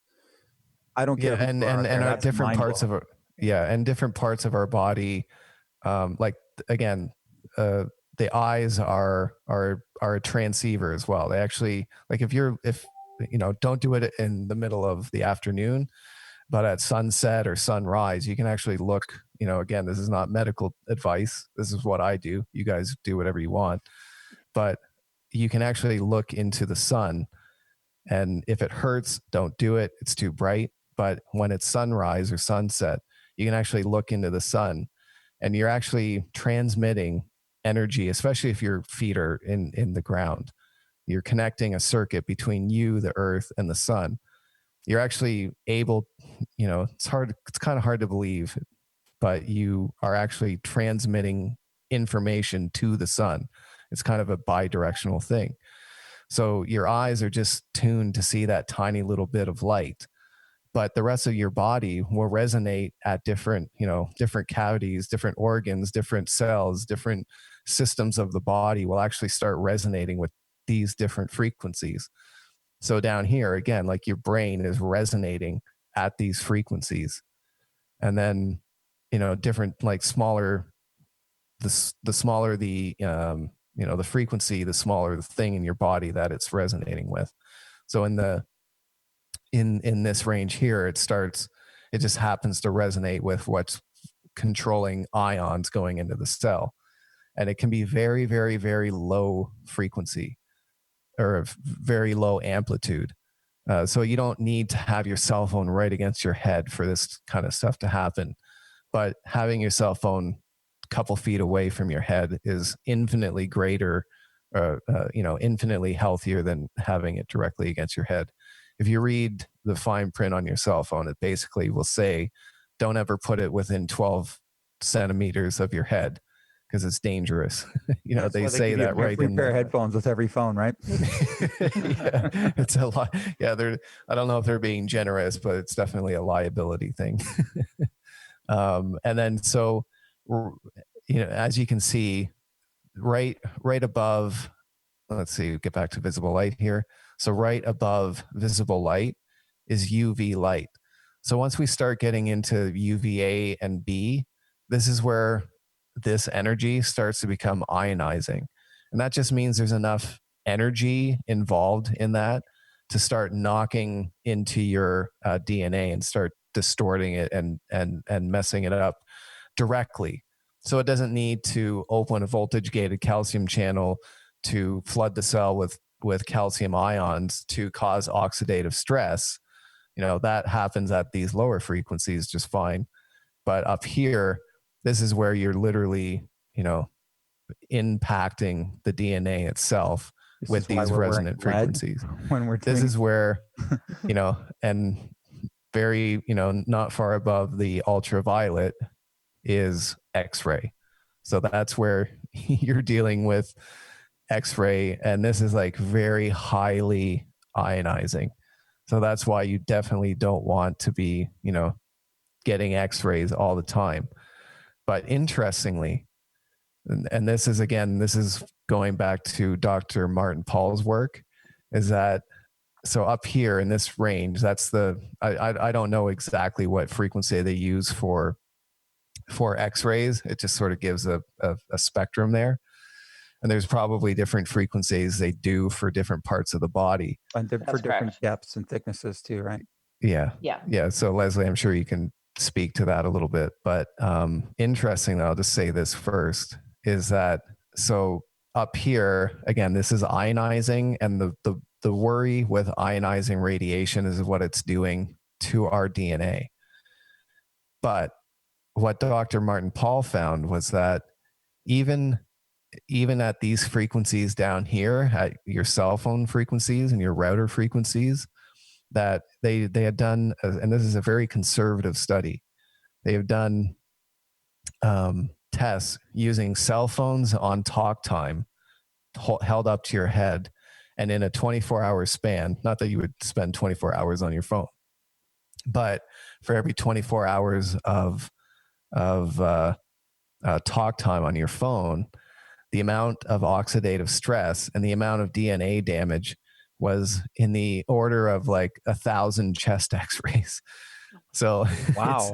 it's, you know, like you'll have to fact check me on the exact number. I just can't remember off the top of my head, but it's like an extreme amount. It's like an extreme amount of oxidative stress that causes, severe DNA damage. And it's in the mitochondria. Like there's nothing in history that we've done as humanity that's been able to alter our mitochondrial DNA. So this is kind of a first for humanity in terms of, many years of history, of known history. We've never really messed around with our mitochondrial DNA, and the implications of that could be pretty scary. So, different frequencies are going to be doing different things, resonating with different parts of the body. They're going to, for me, having a laptop, let's say the first time I ever bought a laptop when I was much younger, I was kind of joking. I was like, well, why would you call this a laptop? You can't have it on your lap because it hurts. And people were like, what do you mean it hurts? I'm like, well, it feels like there's like claws digging into my bone marrow. Like there's this just like a gross feeling that I feel. And I just been, I think I'm just super sensitive to it. But and this is like this range here, right? So the 2.4, cordless phones, that kind of stuff.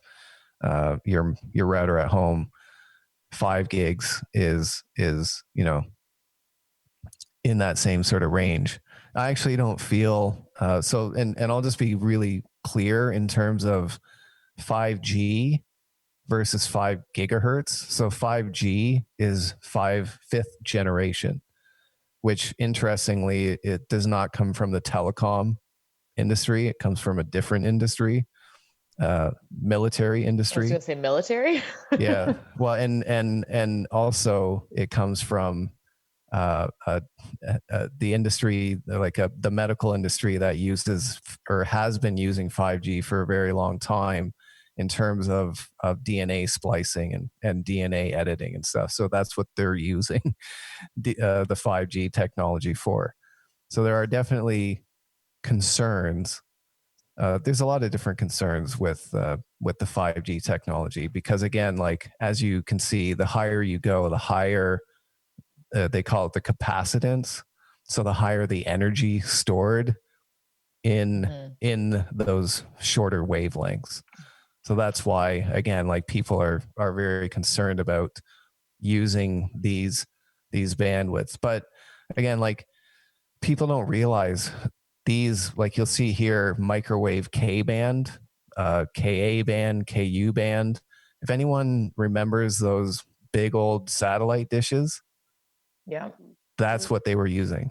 So these frequencies have been flying around since we were kids. right. So it's not like it's brand new and we've never excited these frequencies before. It's just the way that they're using the technology is a lot different now. Before it was, like very few satellites in space and beaming sort of a broad thing, where now they're talking about using, like, I don't know how many. 42,000. Yeah. 42,000 satellites. And 42,000 satellites, which is 4 times the amount of satellites that are currently up in space for telecommunications. yeah. And they only last 5 years. After 5 years, they drop to Earth and burn up in the Earth's atmosphere and have to be replaced. Right. Oh, wow. And then on top of those 42,000 satellites, there's going to be like infinitely more like antennas on the ground, because it's like One every 5G is feet. Yeah, like you can only, and that's even like very conservative.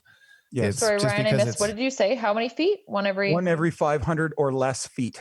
After it's probably more like within 100 feet of the transceiver, the signal strength drops by half. Mm-hmm. Okay. Yeah, So, like the inverse square law is like every doubling of distance is halving of energy. So the problem with 5G technology is while it's shorter wavelengths, which means more energy, which means more information, it doesn't go through things as easily. So your cell phone can go through a wall just fine. Where 5G, it's the wavelengths are too small to penetrate through something like a solid wall. So you can't have just one tower centrally located in a community and it covers everyone. What you need is like a bunch of little antennas all over the place, because if you are not in line of sight of that one, you need to be in line of sight of at least one or two more of them, if not more, just the way the technology works in terms of beam steering and pinpointing. And, like there's actually some like good things about 5G, because it's not so sort of like broad, like it's not just like putting it out there all over the place. It's actually does what's called beam steering, which is very, I won't explain it here, highly technical stuff, but you're, instead of like, like a wide, like think of a hose, either like sort of a wide spray everything. It's more of like a directed, stream that's Which- able to connect with you. Good if it's for the purposes, if it's for good purposes, right? Yeah, it's good. It's good if you're, if all you need to do is download a 4K movie in 3 seconds, which is, it's cool. But there's also some pretty interesting things that you can do with it. I'm not saying that you can just like, it's not like a laser beam. You can't really affect someone like that. But there's other ways of, again, like It's worth you don't doing your need research, high energy. Yeah, you don't need high energy to affect the body. You just need to know what frequencies to, like what frequencies resonate. Like, different diseases have a resonant frequency. Like every cell in your body has a resonant frequency. Right. So if you think about the idea of an opera singer breaking a wine glass, there's one frequency and one frequency only that they will be able to break that wine glass. So that's why if you've ever seen someone do it, they'll hit it and go ding, and they find the frequency and they match that. Because if they're off or they do a different frequency, the glass isn't going to resonate. So if you know the frequency of cancer, if you know the frequency of a certain disease, or you know the frequency of the virus, or you know the frequency of the voltage gated calcium channel, or you know the frequency of water, you can resonate it and you can cause it to do whatever you mean to do. What's the frequency of the channel, Luke? The calcium gated channel. It seems to be right in that 2.4 gigahertz. Wonderful. Yeah. So I feel like right. with that wine glass analogy that you gave, I feel like the penny just dropped for me. Or like, okay, I get it. Because I'm like, so I feel like most people fall into like two categories. It's like you see the visible light, and that's the only thing that you believe is real, and so the rest you might acknowledge that it exists, but like you don't care about it at all. Like you're not afraid of 5G, you're not afraid of microwaves, you're not afraid like of anything like energy related, or you're in the other category where you're like terrified of all of it because you don't understand it, and like this chart is quite like extensive. And so for some people, they probably, myself included, are like, so what do I need to care about? Like, what can I actually do in my home, in my life, to be my optimal me? Yes. Yeah, it's like we're kind of in unprecedented territory, right? Like nobody really has the answer to all of that or any of that because it's so new. Like we've only been exciting these frequencies. We've only been exciting the ether, as it were, for about 100 years now. So part of this is a big grand experiment. And I think the in terms of how dangerous it is and how benign it is, I think it lies somewhere in the middle, like most things. For me, like my personal strategy with dealing with all of this is like a ton of grounding, because essentially when this energy is meeting your body, which is an antenna, and it doesn't have a path to ground, it's going to resonate, like reverberate in your body at whatever cell or whatever part of the body it resonates with. But if you're grounded, it's going to like the energy wants, sorry? It passes through to ground. Yeah, exactly. So like that's why all of your equipment at home is grounded. That's why all of the generators and stuff at the hospital are heavily grounded. And not legal in the province of Ontario if they're not. Yeah, like there's a reason that like if stuff starts going wrong, everything, the energy wants to go to earth. It wants the easiest, it's super lazy. It just wants the easiest path to earth. And if it doesn't have the easy path to earth, it's going to go and stay inside of you. So again, like in the dose that you're going to receive in a few seconds, or even if you're like, I'm around 3 computers right now, they're all wired, but they're all running Wi-Fi as a backup too. Like I'm probably under a huge radio frequency load right now, but I have my feet on a grounding mat, which is attached to my outlet, to the grounding port on my outlet. And so, all of that energy, while it might be conducted to my body, it's going, oh, there's an easy path to ground. We're just going to go through that ground. And like something that you'll feel like you'll feel if you're sitting at your laptop, let's say. It's an awesome feeling, by the way. I've tried grounding that. It's awesome. Yeah. And especially if you haven't done it, like, especially if you're not someone who goes outdoors a lot and really is, hugging trees and Which feet is and pretty much everybody right now. Yeah. So having the ability to touch the earth per se while you're sitting at your computer is really really important. Like if let's say if for whatever reason I forgot to plug it in or didn't have it under my feet, I would start feeling extremely agitated. I would start feeling like really stiff. Like my joints would get really stiff. I get really tired. I get like, I wouldn't be someone you'd want to have a conversation with, because I'd be really irritated. Like, the feeling that you get if you put on a super staticky shirt, like it's just like that kind of gross feeling. Or, like any sort, like you get a bunch of static in your hair, it just like, frizziness sucks, but it's like a gross feeling. It's just like your body wants to be in a neutral state. Like your body is not used to, like, we've evolved for thousands and thousands of years without, like, we've evolved with the Schumann resonance, which is basically just the resonant of the Earth's surface and the ionosphere. It's like blowing on a bottle.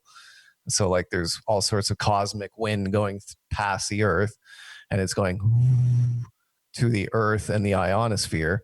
Like that's essentially the best spot for your brain to resonate with. Like there's a reason our brains resonate at that frequency primarily, is because the Earth has been like a pilot tone that we've been able to sit and tune into.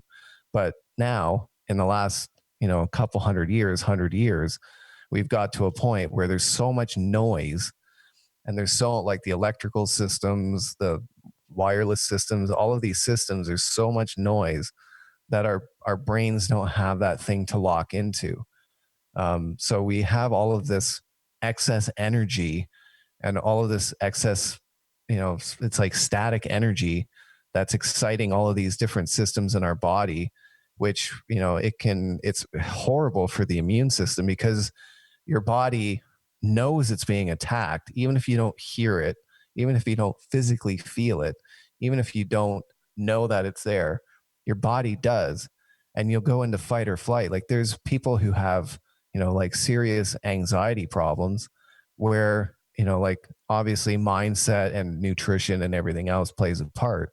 But if you're sleeping and you don't know any better, and you got a power outlet right behind your head, and your Wi-Fi router is 3 feet off, like beside your bed, and your phone is there, like you sleep with your phone tucked under your, whatever, you like during the day, you have your phone in your bra, you have your phone in your pants, all that kind of stuff. Your body is in fight or flight because it's being attacked. It's like a non-native EMF source that our body is not like, we're pretty quick to evolve in terms of certain things as human beings, but these energies, it seems that our bodies have a really hard time evolving and dealing with these things. So being grounded, the Aries shield, these little sticker things here. I think Ryan's got the a what is it? How do you spell it there? AIRES. Aries Tech. Yeah, so the Aries Tech stuff, that's really good. That's been proven. I spent probably a year researching that before I like really understood and got what they were doing. And they did a lot of heart rate variability testing and stuff like that. And my buddy Chris Wiley, who's a neuroscientist, he did a bunch of testing as well. So there's that. I've heard shungite is good. I haven't verified that myself. There's different crystals. What else? So something to deal with the voltage gated calcium channel thing. Super important right now. Super, like this is number one. This is like a really big deal. Yes. Magnesium. I'm taking notes. I'm writing down number one right now. Yeah, number one. Well, I already gave you the recipe. I don't know if you've made it yet, but the magnesium bicarbonate, and that's going to be the most electrically like bioavailable, but electrically available form of magnesium. It's like basically electric charge in the proper structure. It's a structured magnesium that's gonna, you basically magnesium that you get off the shelf. Like there's a bunch. I'm not saying that they're bad. Like they're really good. I still take off the shelf sort of magnesium as well.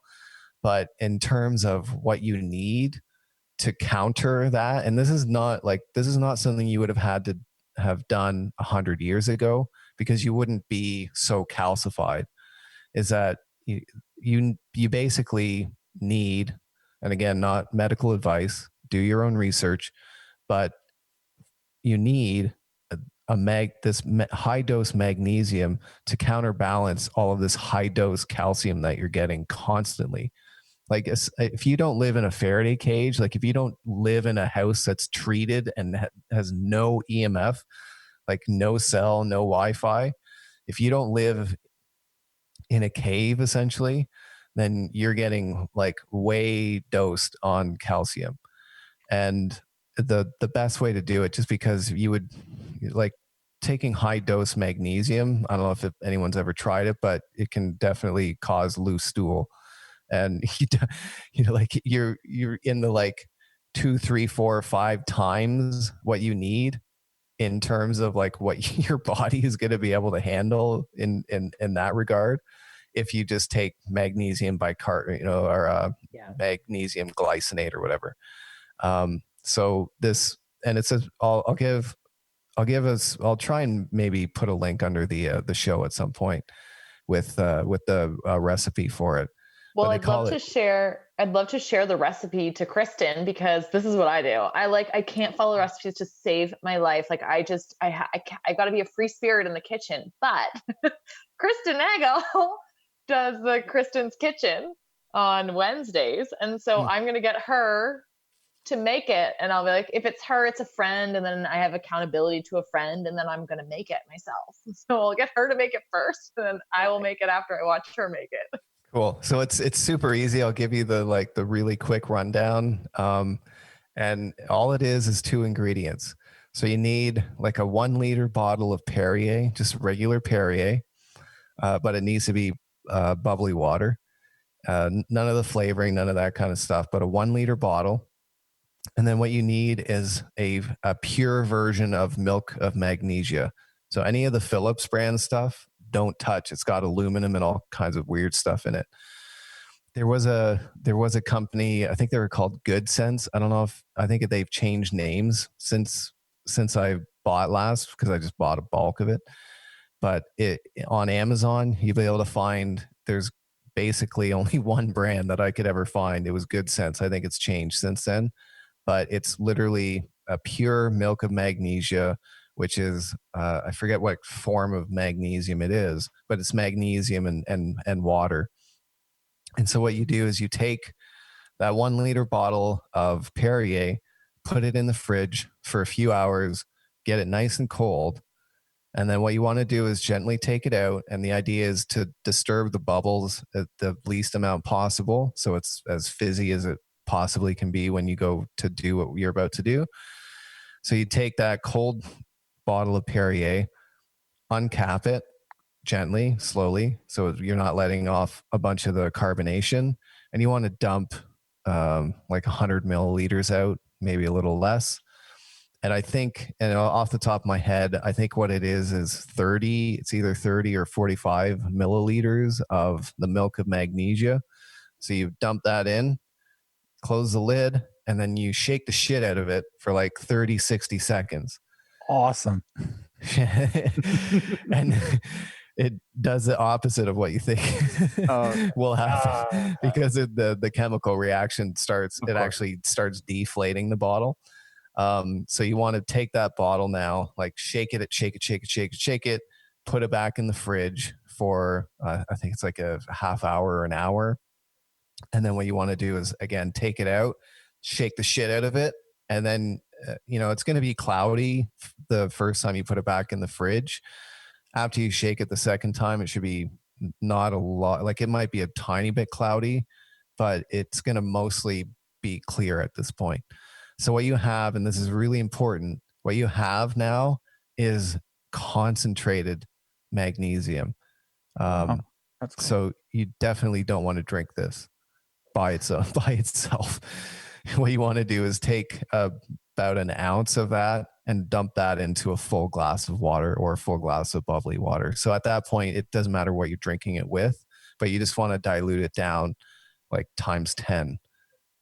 Just because it's not like bleach, it's not like the consistency of bleach, but it's a very strong base. So it's very, very, very alkaline. So this is going to do a couple things as well as the magnesium delivery. It's actually going to be like, even while it's diluted, it's probably more alkaline than anything that you're going to buy in a bottle. So it can actually be used to alkalize the system a little bit too. And again, not medical advice. Do your own research, look up the recipe, do your due diligence if you're going to do this kind of stuff, and start slowly. Take that one, like even start with half an ounce, put it into like a liter of water, and then just slowly drink it throughout the day. You don't want to do all of it all at once. I don't think, I'm not a doctor here, but I've definitely experimented with taking higher doses of it and doing it quicker, and I feel off if I do that. So like, it's almost like a high. It's almost like it's not like a high I've ever had with anything else, but it's like a sort of, you're very up and ethereal kind of feeling. Like it's kind of an interesting feeling. I don't think it's a good idea to start experimenting with doing higher doses than that, but I would do like half an ounce and a liter of water for a week.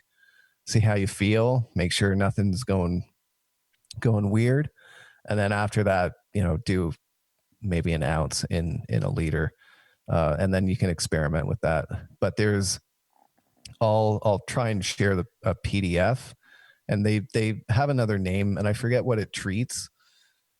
But it's called Weller water. Put notes later underneath. Yeah, well, I think it's WELLAR or WELLER water. If you look up Weller water recipe, there's a bunch of people on YouTube. There's a good PDF that I had sent Leslie earlier.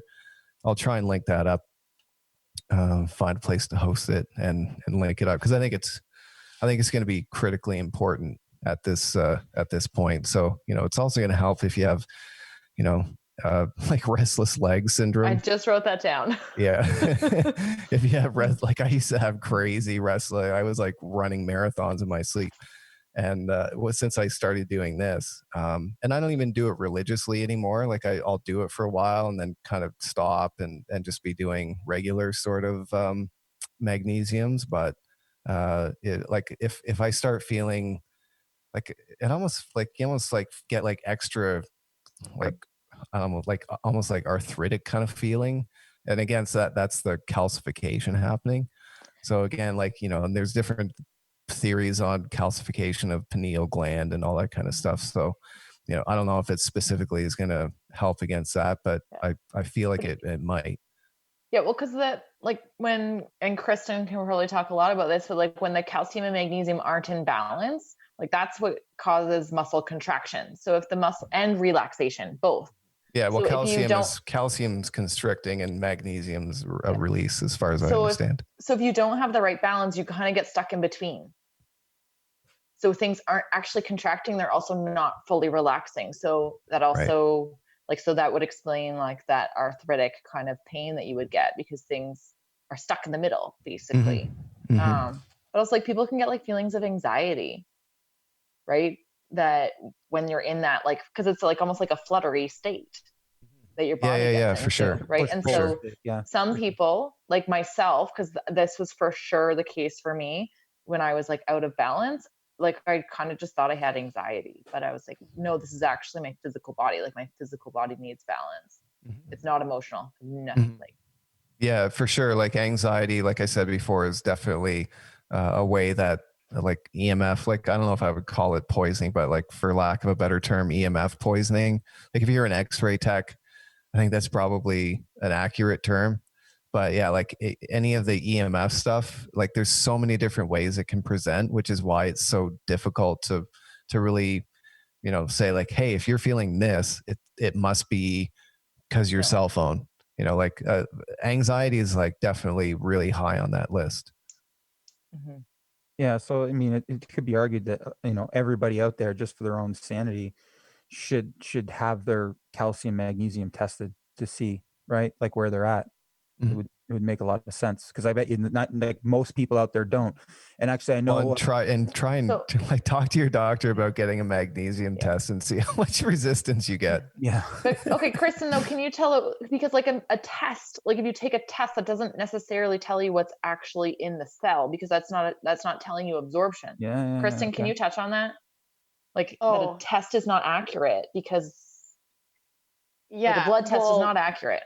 No, not always, because it depends on so many factors about like what you're absorbing, plus like if you're deficient in another nutrient, then like tryptophan, that's like a precursor for melatonin and serotonin, but you need like niacin first, like B vitamin, in order to make like all these like dominoes like roll over. So if you're missing like one, then I don't know. I'm not going to touch on this too well. Sorry, Leslie. Yeah. It's like that's okay. But I just wanted to point out, like, I know like bits and bits, but I'm not going to I can't get into detail. Yeah. But what I wanted to point out is that we're so quick to jump to the medical model of like, if it's this, I'm missing this. Like we're so quick. We really like we have this internal craving for the quickest answer, which is that a test can give us the answer. Yeah, instead like of show trusting me on paper. our own. Yeah, instead of trusting our own physical body, like checking with how you feel. So, and shout outs to Chandler McIntyre, who I know is watching right now. Oh, hi, Chandler. From Healthy Planet. We had him on the second episode, and we talked a lot about absorption of things like magnesium and calcium. And not everyone, the one thing we identified on that episode is that not every one person absorbs certain brands or certain types of magnesium and calcium the same, right? So I think to speak to what you're saying, basically people should experiment and try and see what makes them feel better, what lessens their anxiety. And like you said, go with your gut on that, right? Like, so you don't have to get a quick answer. It might take a little longer to do those experiments with different brands, but it speaks to what you're saying in that you yourself can do it. It'll take a little bit longer, but you'll know when you start feeling better, when you hit the jackpot on which one you should be using. Well, and that all comes down to trusting yourself, which I think is like a main theme with this show right now. With this episode is the ability to trust yourself. And then like, again, it's going to be baby steps and it takes time to get there. But if you know, like if you do have the clean diet, if you are exercising, if you are of sound mental state and generally in a good spot, you're going to be able to trust your gut, and you're going to be able to trust yourself and trust your thinking and make sure you're checking yourself, and you know, all these different things that we need to do in order to be able to trust ourselves. And again, like to me, it comes down to how I feel. Like, you know, I learned about this, the Weller water thing, the, um, you know, like a few years ago. And when I first heard it, I'm like, wow, like it's kind of like far out. Like can like magnesium like really make that much of a difference? And I was like, oh shit, I'll like, you know, it's like whatever, $10 for, you know, several months supply. Why not? I'll try it. And immediately I was like, holy shit, like restless legs like crazy for years, like gone, like instantly gone. Like the next day I was like, holy shit, I slept way better last night. My mind is a lot more calm. Like I don't feel nearly as anxious. There's all these different things and at that point I had done the work to get to a point where I was like really, really trusting myself. So I put it to myself, and I definitely didn't ask a doctor about it. I just went and did it, and I did my due diligence in terms of research and like trying to find, like, you know, I tried really hard to find people who messed themselves up on it. And I just couldn't find anyone who had any negative experience. So I'm like, okay, well, if I go into this and I go into it slowly and with awareness, then it's magnesium. Like, you know, okay, I feel pretty safe about doing it. And it was instantly, I felt so much better. And like I've let a few people try it. And one of those people was Kyle, Ryan's brother. And he was having some pretty major issues with his back. And he's like, yeah, he tried it. He's like, holy shit, dude. Like I can feel this. Like I can like feel it right now. I'm drinking it and I can feel it immediately. That's weird. I've like tried 8 different kinds of magnesiums and this is the only thing I actually feel. Like, yeah, that's about what my experience was too. You know, so again, like it comes down to doing the work, and you know, you may not be there right now, but it's easy enough over time to get to a point where you can start to really, really trust yourself. Mhm. Absolutely. And listening, yeah, absolutely, and just like listening to your body and figuring out what it needs. Like I had a friend who suffered for years with like anxiety and depression, and it seemed like she was like hypothyroid and hyperthyroid, and had like these endocrinologist specialists, and was doing all these tests. And the same thing, that's another thing that gets really tricky with test and absorption, because you could have like normal levels of, I think, your T T4 or um, that seems okay, but it's something like, I'm not going to say this properly right now because anyways, but your T3 is not converting. Either way, she was suffering for a long time. Tests were coming back normal. It turned out she was changing her diet and experimenting all these things, and it turned out she was a celiac. Like she gave up all like wheat, and then instantly within a week, like turned around, where she had been suffering for like years and no one was able to kind of help her, and then just kind of played around, and now she's like fully aware of like what's happening in her body and what's going on, and just like being in tune. So it's the same thing of just kind of like experimenting, listening, eliminating, introducing again. I always talk about writing like food mood journals so you can keep track of like, you know, how are you feeling before you ate this, after you ate this, taking this out, and you can Absolutely. track to like be like become fully aware of what's happening. It's something that I spoke to in an earlier episode. Is you know, I told a story about I used to DJ in nightclubs, and I used to finish at the nightclub like 3 or 4 in the morning by the time I got paid, and I'd go to McDonald's, right, or I'd go to, you know, fast food restaurant.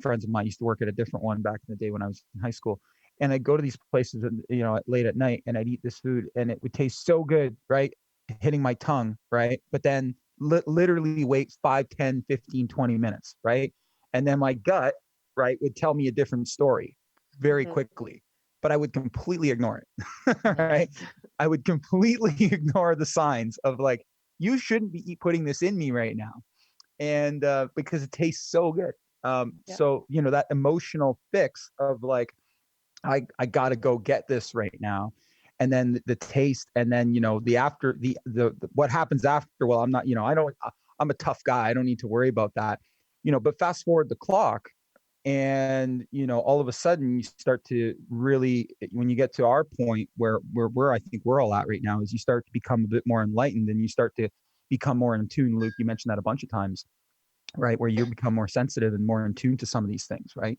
Not only frequency, but just how your body feels and how your gut feels when certain things enter it, right?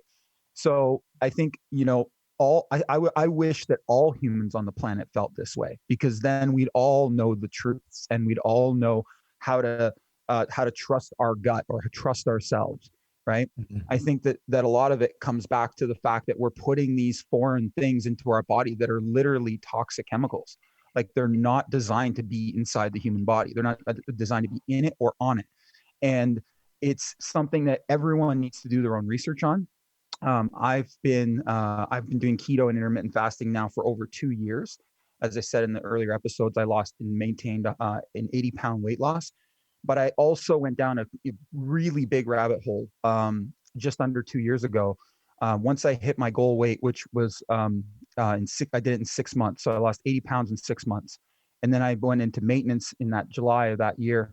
And shortly after that, I started going down these rabbit holes of body toxicity and what that means. Because again, I come from a background where I'm not aware of any of this stuff. So I learned what's in soaps and laundry detergents and certain brands of deodorant and toothpaste. And then I got into the foods and what's in the foods and what are these things I can't pronounce, and how do these affect my gut, and how do they affect my body, and how do they affect my mind?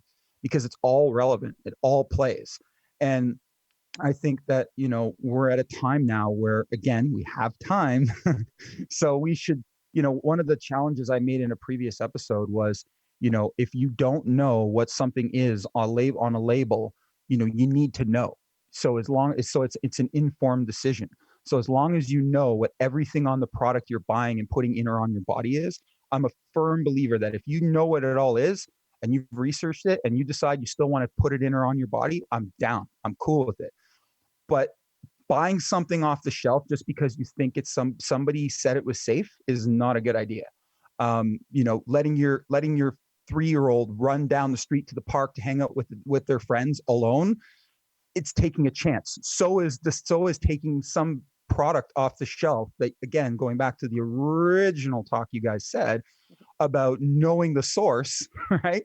You have no idea what the source is, right? So I think that it's right now we're in an incredible time for humans to take back our power. And what I mean by that is for us to become educated on our surroundings, and educated on our products that we're using, and educated on our bodies and our fitness and our just all of it. It all plays. It's all so important. So yeah, I think that being said, um, there's something that, at Be a Better Human, me and Luke, of course, we've been down this road now, this journey, and we're still continuing on it. And I'm really excited that the three of you are here to share this with us. I just want to, while talking still about natural energy, I want to also talk about sort of this journey that we're all on. And I want to talk about how we all sort of are able to know, like, because I feel like I have a really sound gut. The connection to my gut's pretty good now, certainly dramatically better than it's ever been. So I only wish that for every person watching and every person on the earth. um I know that you guys have all had sort of journeys as well, into sort of going from, because I mean, um I know, Miriam, you're not from the medical background, but Leslie and Kristen, you are. So you've gone from sort of that, and then at some point you had an awakening, and here we are. And Luke, I know you obviously, so the big one for you was the Crohn's, right? And so can you guys sort of touch on how you went from sort of that to where you are now, so that people can kind of understand how the journey for you guys, a more meaningful journey, has gone? Who wants to start? Yeah, I can start. I want to just quickly mention about doing the research. I'm going to go back and then I'm going to come forward. Yes. Because when you go down the rabbit hole, it can feel really dark and really negative. And sometimes we put up walls to go, I can't go there because then I'm going to get sucked in and I'm going to become negative. but the truth will set you free. The more you can experience the truth, the more you can experience love. Like the Amen. opposite is true. Like you can actually expand and become explosive. Like, I've been finding out even more dark things. I didn't even think I could find out about more darkness. And I found more of it. And I can't believe how much more love I'm experiencing. Yes. So correct. I just want to give that like little bit to everyone, that you can experience more love from doing your Because research. you're not as scared, right? You're not as scared. Yeah, you're scared. You're scared to know because you think you'll be scared, but it's actually the opposite. Once you know, the fear goes away. Yeah. Yeah. It's scary, but you don't have to be afraid. Yeah. So for me, when I was a competitive athlete, and I was always really busy. So in school, I was studying science and going to clinical. I was working a job, plus had 2 to 4 hours of volleyball every single day. And I had no free time to think or feel for myself. And I had, when I graduated, there was one month between when my son, of course, just woke up, between when I graduated, when I could actually start working. And in that month, it's kind of like right now, I was in kind of isolation, where we're naked, so we're going to cover that up. It's all good. So, can you go with daddy? Hey, Justin. This is what it's like to be a sweaty, successful mom. That's right. There you go. See, the proof is there. Real life kicks in. I love Skin to skin. So I had this 1 month where I was like, I didn't know what to do with myself. I had no money because I hadn't started working. I just finished school, and I just walked and I walked and I walked and I walked. And I had a moment where I was like, there is something I don't know.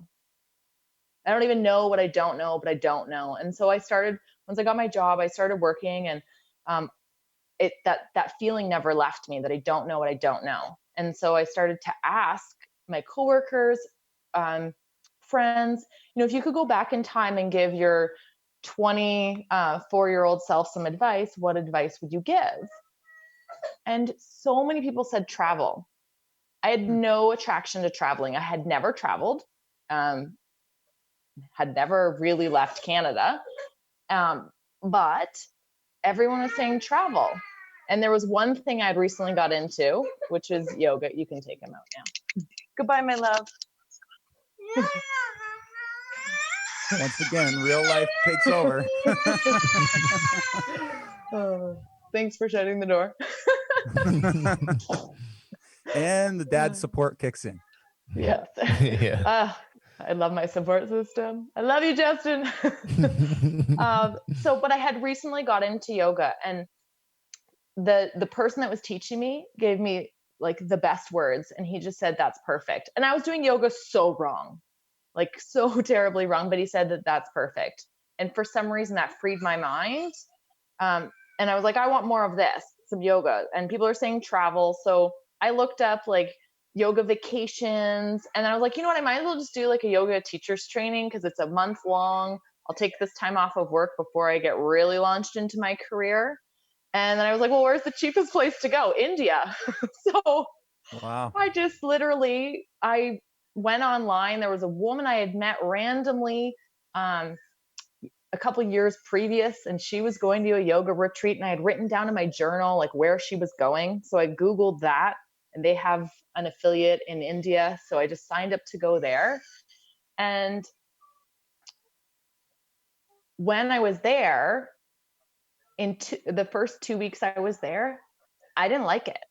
I didn't understand the culture. I didn't understand the people. I thought I was going to sit down and get all blissed out doing meditation.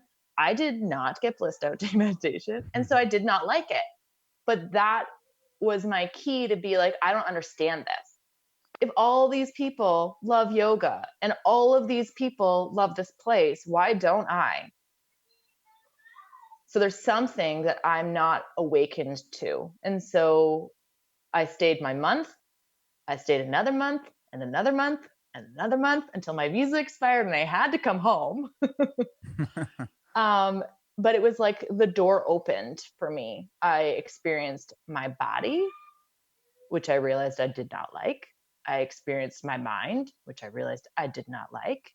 Um, but going into that darkness let me again go into love and be like, I actually can love my body. I love people. I love the universe. So I got to experience those polarities.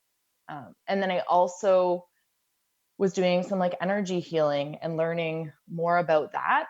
But I didn't do it by reading a textbook. I just learned to use my body and what did it feel like. So when I was in someone's presence, how did I feel? And that was completely foreign to me because I had just spent my life studying. Wow. And then that again, you can't undo once you know something. Mhm. You can get really busy and ignore it, but you can't undo it. Mhm. And so when I came home, of course, once the door is open, you're open to more. So I met the right people at the right time. I learned about nutrition. I learned about health. I learned about like nutritional supplements was a huge game changer in my life. And then I learned more about intuition, but I never picked up a book until I had my kids. So for about 7 years, I was like, I'm not going to study this from books. I'm going to study this from how do I feel. And then, you know, I'm here now with Sweaty Successful Moms, There doing you go. something I never thought I would do. Yeah, that's Mhm. an incredible story. That's really cool. India. How many months? So I was there for 5 months. 5 months. Oh. That's Mhm. amazing. You must have seen some very interesting stuff there. That's like a very. I imagine I haven't spent any time in India, so I'm imagining it's a bit of a different culture than here. It's like being like when you're in the city, at least where I was in the country. So I was really far removed from everything. So it was just like beautiful and it was really peaceful. So I just got to experience like my own inner self, which was Okay, amazing. that was the most interesting thing. I didn't actually travel much because I was so interested in myself for once. But when you go into the city, it was like being in a bar at all times. Like it was so squished, but really fabulous too. Like really, there's kindness everywhere. But what's interesting is then I thought I was going to spend 5 years in India. I thought I was going to work in Canada for 6 months, go to India for 6 months. But my brother was getting married, and India is a really far away place to just travel back for a wedding. And so I went to finish my training in the Bahamas. And within my first night of being there, I had a dream that I should leave. And I was like, I can't follow this. I Wow. just got here. I'm not leaving. I'm supposed to be here for 5 months. And I stayed, I cooked for the yoga retreat. I taught yoga classes, and I would wake up at like 4:30 in the morning to do my yoga practice. And I'd stay up until about 11:30, 12 o'clock at night because I had to plan the next day for what I was going to make for the food. And I kind of went crazy because I wasn't sleeping enough. And it took me having like really terrible carpal tunnel where I like couldn't I couldn't open and close my hands to say like, my body is saying no and you Yep. need to go home. And I I always call it like intuition will have a tap tap punch. Like it will hit you if you don't listen. So Absolutely. I got my hit and I left. But with that as well, I needed to have that experience. So it's not like I didn't betray myself by not listening to my intuition. That was also part of my development. And then I again redirected to realize like what I want to do is here in Canada. Like I want to bring peace to people here. And I also had a vision of bringing, again, before I had kids, that I would have a space where I would help busy moms have their own yoga retreat without having to get on an airplane and fly to India. And even at the time when I had this vision, like really, even Toronto is too far to go if you're stuck, if you're with family. And so I had this vision, And then I just kept saying yes to what felt right. And then Kristen and we were running a self-care spa night. And we had a room full of moms that got to wash their face and put some cream on and then do some yoga. And it just hit me. I was like, this was my vision. I thought it needed to be a physical location, but this is the retreat that women and moms need and that they can access and yet still go home and take care of their families. Mm, wow.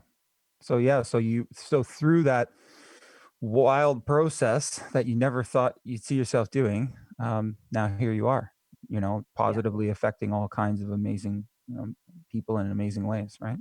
Was there like a moment where you're like, yes, now I trust myself. Now I've got this intuition dialed in. Like, was there a specific moment, or is it just like over time it slowly gets dialed in? So definitely over time, but I think when I finally taught someone else, like even just like a friend, like not a class or anything like that, but just actually teaching someone else, because when you speak out loud and it resonates, you're creating like that's vibration. Your internal is creating external when you actually use your voice. And so when I taught someone else, that was when I was like, oh, I do really know. I really do know how to follow my intuition. So, but I'm also the type of person that like I think out loud. So I learn a lot when I get to talk to you people. And I have a lot of realizations when I talk to you guys. That's amazing. So Kristen and Miriam, Kristen, you're now a registered holistic nutritionist, Mm-hmm. coming to that from an RN. So uh, yeah, that's an interesting shift. So how did that happen? Yeah. I had always been interested in health and food before, and helping people. I was always very much into the earth, the outdoors, just being outside. I thought I wanted to go into environmental sciences. I'd read this book called Alaska, and they were on this like canoe adventure, but it was like to sample water and do all these tests, and they had all these adventures to go with it. And I was like, that's what I want to do. And then I kind of got led down the nursing path, and because it kind of still went along with helping people, which I wanted to do, but something always kind of didn't quite feel right. Like I never quite felt passionate about it. I loved the connections I was making. I loved being able to help people. I loved being able to care for people. Loved the stuff I was learning, but there was something always missing. And then my son was born, and then I realized, okay, well, I think I know about food. So I was like, oh, like first foods, like I'm in charge of the very first thing that like enters his body, and it has, the ability to like totally change his future, like his DNA, like everything. I kind of like spiraled, being like, this is a big responsibility. Yep. And now that I learned, the first 1,000 days is like so essential for their development and growth. And so, anyways, when I started wondering, like, well, what do I do? I started researching food just a little bit here and there, like, what do you give a baby?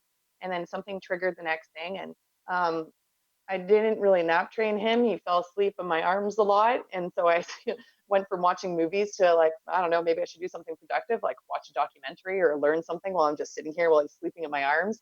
And so, like, one documentary about like food led to another, led to another. And then I was like hooked, and started going to like local workshops, started learning from RHNs that were here in London. And I was like, that's what I want to do. I want to do that. So I signed myself up for school and just fully like dove in. And just within the first like couple classes, it was like this click. I was like, this is what had been missing with nursing. Like this is what didn't feel right. I was like, because we never learned about trusting our bodies, never learned about like the earth, the connection to mind, body, spirit, that we are all interconnected.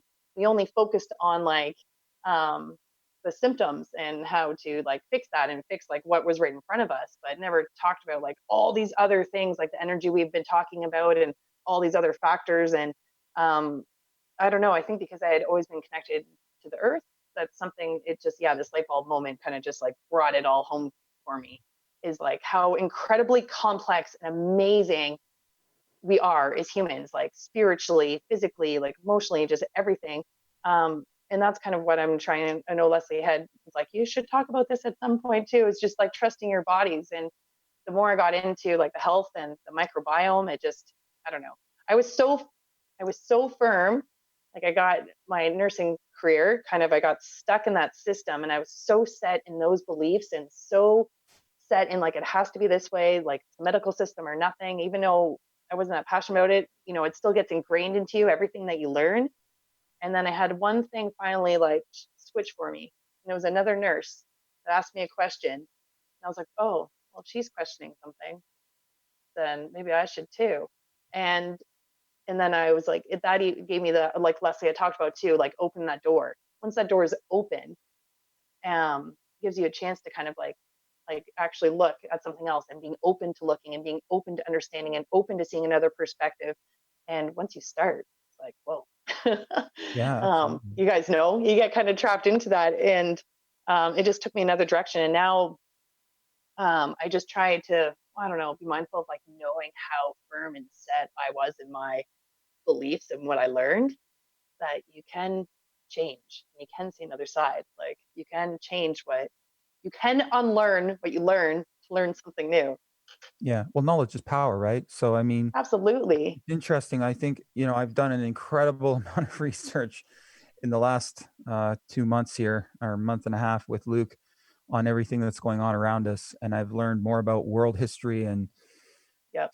uh, the medical system and the governments in all of the countries in the world, and just it's been insanity. And one of the things that I've seen quite a bit about is the systems that are used in the medical system, the systems that are used to treat patients, and how sort of cookie cutter they can be, based on symptoms, and based on what the patient may or may not have, and sort of what the protocols are as you go along. So that's sort of what you're taught and what you follow and what the doctors follow. And the average person has no idea that those systems exist.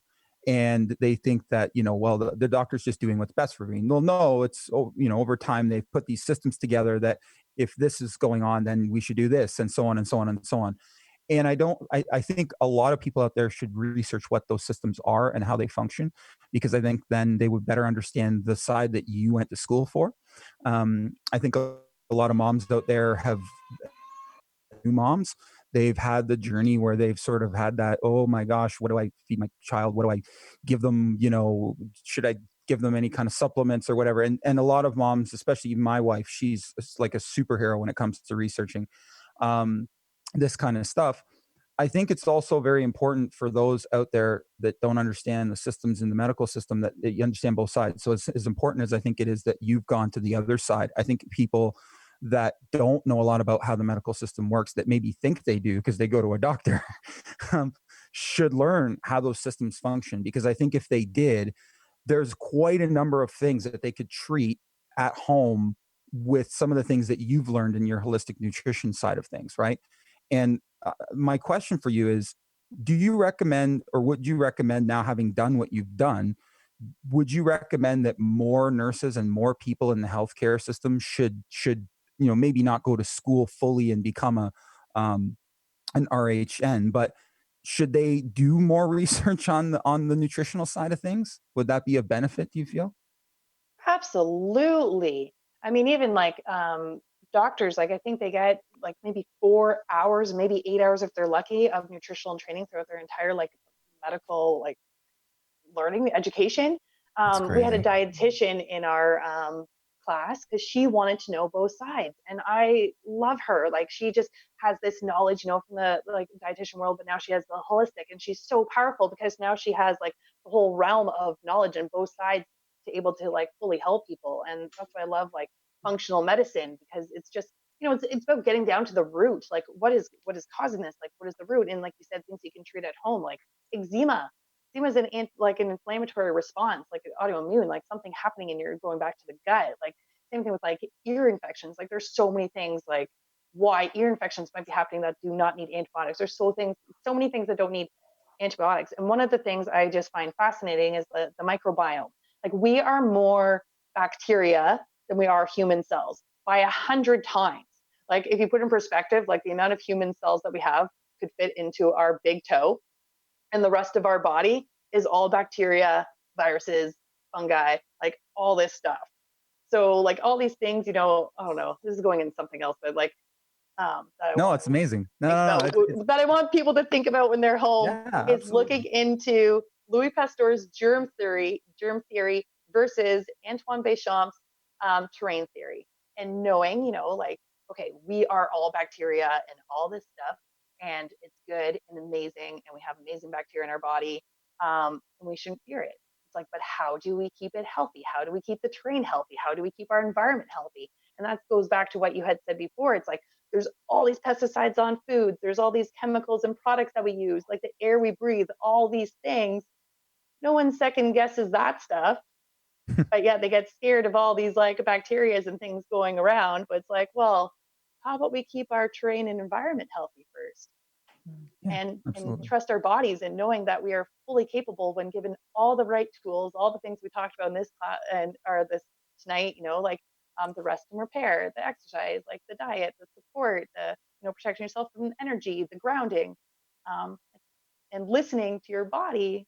Like, I don't know, we're just amazing beings, and I think absolutely more medical system should look at that side of trusting ourselves and how to be preventative and how to take care of ourselves. Absolutely. And I think there's like one really important thing to acknowledge is that the people that are working in the medical system are really passionate people. And Absolutely. they have spent hours and hours and hours and hours researching a really particular part of, of health or medicine, let's say, of medicine.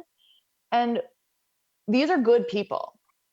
But just like myself, when I had my blinders up because all I did was study, I wasn't able to be aware of my body because I had spent so much time studying. The same is true for people that commit to anything, that you can get blinders up.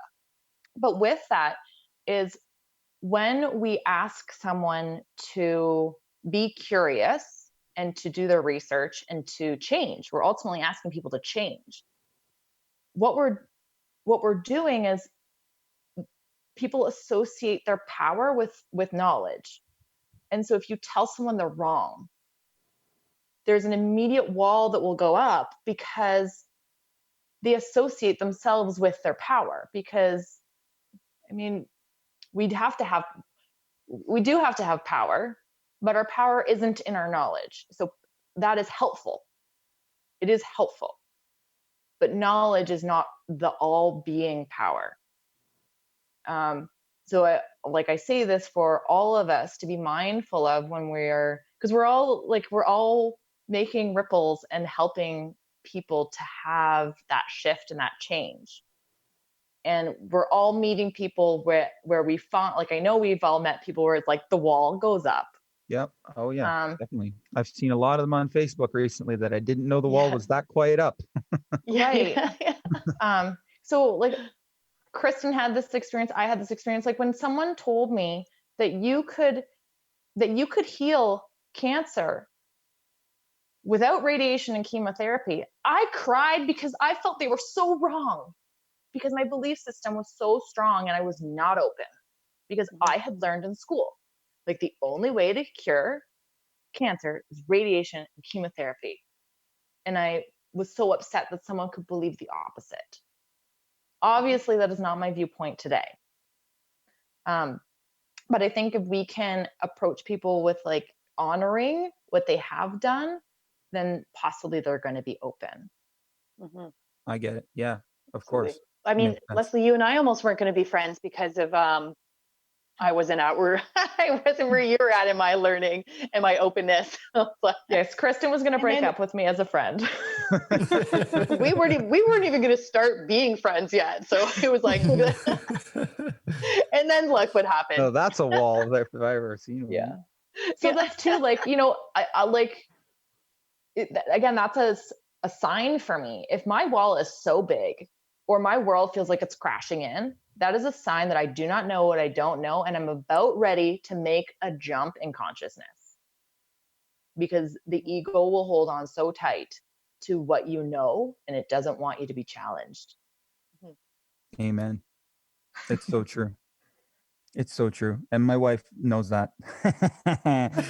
For so many years. She's like, yeah, I've been telling you this stuff for years. And I think that's part of it, right? I think as parents too, we want the best for our kids, and we try to shield them from all of these things that we've had to go through and learn. But I think as humans, that's just part of evolution. um I'm not saying that you just go and let your kids stick their fingers on a light socket. Like, that's not what I'm saying. But I mean, we do have copious amounts of tribal knowledge we should pass on. But I think it's one of those things where they need to learn certain things on their own, and that's how they evolve, and that's how their consciousness evolves, and that's how they become better humans, right? and Mm. and I don't think we should take that away from them, because I think that actually hurts them. I've seen so many people in my really close to me in my life that have not been given the opportunity to learn certain things for themselves because other people did it for them, and in the end they crash, and they're now at the forest, and they're going, yeah, I don't think so, and Yeah. don't even have a clue where to go. And so, learning, sort of helping and letting them learn as they go, I think, is the better thing. My classic example is my dad. When I was, I think I was 10 or 12 or 13 or somewhere in there. I was young anyway. My dad bought me a toolbox for Christmas. And my mom was so mad at him for this. She's like, why would he want a toolbox? He's like, 11 years old or something. This makes no sense. And I can tell you that out of all the Christmas gifts, um, that were purchased for me up until, I don't know, age 15, that's the only one I still own. And no, maybe not the only one. I think I got my Nintendo sitting over there somewhere. But I mean, it was. He said to me at one point, and he said, it's to try to make them more independent. And I thought I knew what that meant up until recently. And now I have my own child, and have had my own awakening, and I've gone on this journey. And now, the further down this journey I go, the more I realize that I didn't know what that meant. and and now I'm starting to learn, and I'm starting to realize what that meant by being independent. And it's just simply just being more human, right? It's learning who you are as a human, and learning uh all the things you need to learn. And I think takeaway from this a big takeaway from this conversation is to trust yourself, and I think you guys have all been kind of driving that home. And a big part of that is trusting, trusting your gut, but trusting your research.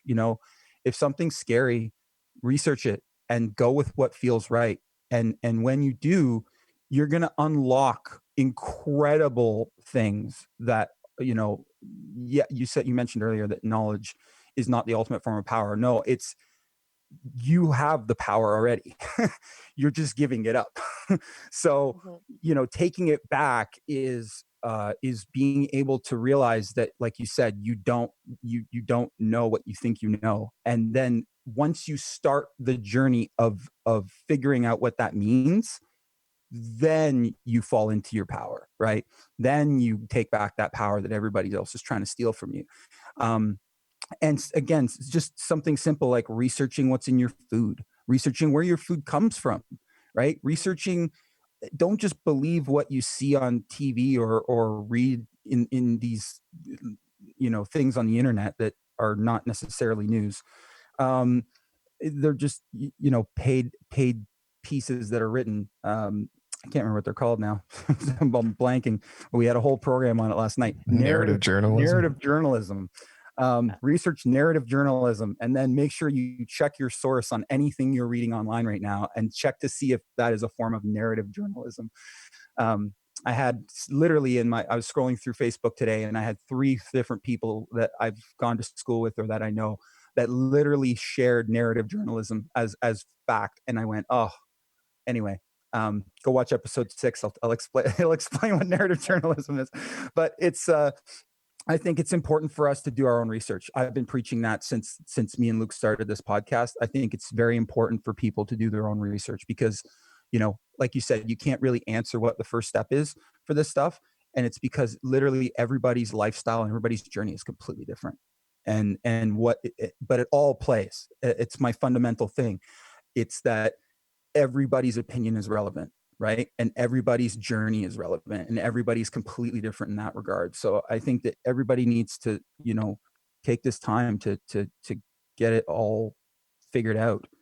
Miriam, so I'm not as familiar because I don't have sort of what you did before, but you're helping with detox, declutter, and DIY in your home. But what's your background, and sort of how did you get into the whole sequence of events here, and how and detox? Like, I love detox, as we now know. So how did you get into talking about detox? I was thinking about that as Leslie and Kristen were talking about their journey. Mine is slightly different. So I'm originally, you've probably heard that I'm from Europe originally, especially like from France and Germany. And the French cook, I don't know, the culture is quite different from North America. I grew up with a mom who's a pharmacist, but the pharmacist is not the same thing as a pharmacist here in North America. My mom would talk about homeopathy and be proactive and food. And I mean, obviously, they would deliver drugs when there was prescription, but the pharmacist had a big role in trying to empower anyone coming to the pharmacy and also use alternative medicine. That's something I've always had in my life, and I've Wow. always seen my mom had her veggie garden, and they came and they did butchering and stuff like this. And French culture is like, we're cooking, we don't, or it's changed, but when I grew up, like, there's no takeout and go to the restaurant 3 times a week. Like, it's not part of our culture. So that's something I grew up with, buying local stuff, like real market where you have tons of different colors and local farmers. This is something I've always known my whole life. And uh, and I think I've always been a little bit hippie without really realizing or acknowledge it. But I love walking barefoot and do things like this. And I love creating things with my hand. That's where the DIY is coming.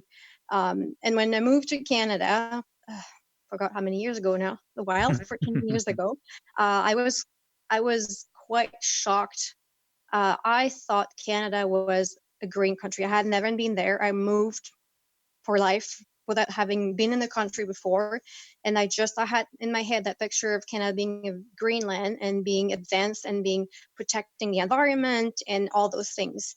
And the landscape did not disappoint me, but I was shocked by how little Canadians that I met were connecting with the air and conscious of how important the environment is. I mean, there was pretty much barely any recycling. Like, it was so few things compared to what I was used to from France and Germany that I was surprised. But I mean, this is something I grew up with, and I kept doing it. And throughout different steps in my life, I dig deeper into DIY and all that stuff. And then I met Kristen and Leslie. And I think to go back to the conversion with the forest, I think I was already in my forest, but I was going very slow. And when I met the Kristen and Leslie, that really, like, I got the hands who pushed me to go a little faster in my journey and explore more. And from meeting with Kristen and Leslie, and they actually start to talk to me about supplementation, which I was not really I was familiar, but not to the deepness that I have now. And I didn't realize how important and how much of a difference that can make. And so by learning about this, I learned about more other things, and I deepened my knowledge about the home and the decluttering and the detoxing. And sorry, I have a wake up chill too. Sweaty malfunction. Yeah, all those things. And I realized that I was actually quite passionate about it, and that I really like to share what I had learned by doing, basically, with others, and how important that was to share, and also how important it was for my children to lead by example, and teach them while they are still so young, and understand them, like, so that they could get connected right away more with the environment and the earth, and understanding all those things that are so important for us and our future. Like, I see my youngest now, she's 5, and she'll walk down the street and say, "Mommy, there's garbage everywhere." This week she started drawing a picture with the earth and a heart on it and her name. And she says, "Mommy, here's for you. People don't love the earth." And so she drew Wow. 10 of those pictures and put them everywhere in the house, basically sending out a message like, we need to love the earth. So I don't know, I'm digressing a little bit, but that just kind of warmed up my heart, and like, okay, this is the right path. And then we're doing the right thing here. We are really teaching our children what's important, and they understand it so much better than we do. So we need to continue our, like, this is, yeah, that was very it was something really big for me, and the confirm that what we're doing with the Sweaty Moms, our mission is the right mission, and we're on the right path. Yeah, that I was agree We never really completely. said our mission. Like our mission is to create a community that believes in raising leaders who are wholeheartedly connected to the earth. And that's where it comes in with like helping moms live their life of peace and purpose and passion, and helping them to lead with their hearts, because then they're going to pass it on to their children, so then they can do the same and change the world. So it's about raising leaders who are wholeheartedly connected to the earth, and that's kind of where everything stems from for us. Yeah, that's Wow, amazing. that's And I think profound, man. like I think we're getting to a point now where we're seeing like the shift in the last couple decades. I think it's probably getting up to the 20 years or so in terms of parents raising children differently, and like peaceful parenting, philosophical parenting. We could Amen. probably do an entire show on just that. But what you guys are doing in terms of raising children differently, children are now, like, we're now far enough along in this process where we're seeing these, like a sort of a new breed of children emerging. And I think it's because we're treating them like human beings instead of something subhuman being, which was the case for a long, long, long, long time. We're now giving them the space and the empowerment and listening to them. And I think they're really stepping up. Like, there's, like, children are so intelligent. Like, my son isn't even 2 years old, and he's so smart, and just the stuff that he says already, like, like, I just know that, and I've met a ton of different, young people and children who I'm like, like, these, like, they see things differently. And like, they're a lot, like, I guess, closer to God, because they're, just they've been there recently, where it's been a long time for me, for us, since we've been in that sort of like energy presence, where now we have, children, and they're like, like even just around my neighborhood right now, like walking around, like, not every single place, but there's a bunch of places that have children, and there's art hung up on the windows, and Yes. it's all positive, and Yeah. it's like, it's all, like, amazing. Like, we started doing it as well. Like, we have a bunch of art that my son John has made, and like, he's not writing like little positive slogans, he's not even two, but in terms of like, just, it's something nice to look at. But there's a lot of young kids who are like doing what you said, Miriam, in terms of like sharing these messages that we need to really sort of heed and listen to, and it's amazing to see. And it's kind of, it's necessary now. Like, we're, Yeah. like, as things, like, I've said this a bunch of different times on social media over the years. I'm like, things are going to get worse before they get better. But it's not even that, but like, things are going to get more intense as things seemingly get worse. In equality, things are going to get better, sort of like that yin yang, like, look at Ryan's background. Yeah. It's going to be like increasingly way cooler, and increasingly way scarier, and increasingly way, more positive, way more negative. But it's about finding that balance, and going back to the foundation of this conversation about being able to trust yourself. Mhm. Yeah, absolutely, Luke. And that being said, if you guys had to, we're getting on in time there. I don't know if we have any questions or anything, Luke. I know this has been a lot for people to take in, but If you guys had to sum up sort of this whole thing into something that people can sort of take with them, and I know there's lots, but the one message that that you would leave them with would be what? Trust So yourself. Trust yourself. Continue to be curious. Continue to ask questions. Don't be afraid. It's okay to lean into what's scary, because you can trust yourself to get you through the scary to come out to love on the other side. Amazing. And I think also don't have high like don't a first step can be small. Like a small step is a big step. Like just take a step and Baby don't steps. yeah, baby step, and don't put like super crazy expectation on you. Like just do it. We Yeah. call it imperfect action. Like any action is an Mhm. action regardless of its perfection. So just do it. Like if your gut is telling you something, trust your gut and do it. Well, and even if you take a step and you're like, oh shit, that's definitely the wrong direction. At least you took the step and you know, okay, Right. let me go that way instead. And you know, I think that's a really important point. And don't be afraid of failure. You know, like if you talk to anyone who's super successful, every single one of them will say that they failed their way to success. It's like, yeah, you didn't see the 3,000 times that I failed at this before we got it actually working. You know, so definitely don't be afraid to fail. Don't be afraid to take that step. Don't be afraid of doing little baby steps. You know, like that.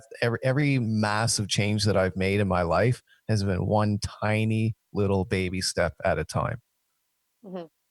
Yeah, no, it's true. Even from the start of my journey, it's the same thing. My brother, I was with my brother in Florida, and he said, "Yeah, I'm really getting worried about you. I was almost 300 pounds," and he said, "Yeah, I'm getting worried about you." He goes, "Promise me when you get home, you're gonna stop eating chips. Just promise me you're gonna stop eating chips." And I was a chip fiend. Like I would eat, half to a bag of chips a day, and I did. I did. I got home. I had one bag of chips left in my cupboard, and I stopped eating chips. I've never had another potato chip ever since that day, and that was 2.5 years ago. And it sounds like I'm talking like I'm an alcoholic, but it's totally That's a true. big deal. It's the same Yeah. thing. It's the same thing. Mhm. Food addiction is the same as alcohol, except you can't do complete abstinence to avoid it. So it's Yeah. actually harder to overcome food addiction than it is to overcome alcohol. It is very true. And you definitely have to have the right mindset. When people come to me about what I've done and they say, I've done keto, but it's not successful. I hit a plateau. How do I do it? Um, I tell everyone the same thing. It's mental. The first thing is your mind. You have to be mentally ready to do it. You have to have the determination, because if you don't try, you'll hurt yourself. You'll fall off. You'll go in and out of keto. You'll hurt your kidneys. You just not get, just don't, but if you're ready, if you've had enough and you're ready, then it's a great way to shave off a bunch of weight. And then from there, it's about learning all the things you guys talked about. It's about learning nutrition and how to make your own food and where it comes from and all those things, and supplementation. And that's where you start taking it to the next level. And but you're right, it is the first step. And the first step for me was my brother pushing me over the not pushing me over the cliff, but going, "Hey, chips, that's enough." And that was the start of all of this for me. So that you guys are bang on, completely true, 100%. But anyway, thank you so much, all three of you, for coming on the podcast. Leslie, Kristen, and Miriam, thank you for coming on. Sweaty Successful Moms can be found on Facebook at facebook.com/Sweaty Successful Moms.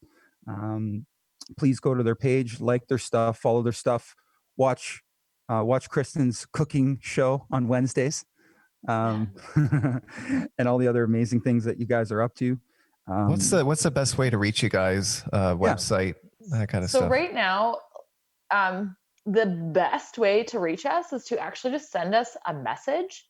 Or if you actually, like, if you are ready to step into the forest and you want to have some clarity of like what your next step should be, on our Instagram, if you click on the link in our bio, and then you click creating clarity call, and you can book a free call with us. So that's the best way to actually get hold of us. So either message us or book in. Kristen? Yeah. I was going to say, and we do have a website. It's like still in the works, but it is there, and you can still get your email address in there and email us. there's a couple of different ways to find us now. Yeah. Oh, amazing. So the website's sweatysuccessfulmoms.com, and then we got Instagram, Facebook. Yeah. Amazing. There's a few ways. Yeah. Okay. Awesome. Well, there you go. Thank you so much, you guys, for coming on the show and for all the incredible wealth of knowledge that you shared with us and the rest of the world. Thank you so much for coming to be a better human. Thank you guys. I feel strange actually being on and not being able to give a lot of hearts every time you're saying something I like. Aren't you giving all the hearts? Well, you can re-watch the episode. One question that Leslie's partner Justin had was just quickly, is there a way to make your own grounding mat? Yeah, there's, like super simple. I definitely don't recommend ever doing this. You can just stick, something conductive in the grounding slot of your house. But that's a way that you could definitely kill yourself if your house isn't wired right. If there's a power surge down the ground, even if it's wired right, you can definitely kill yourself pretty quick doing it.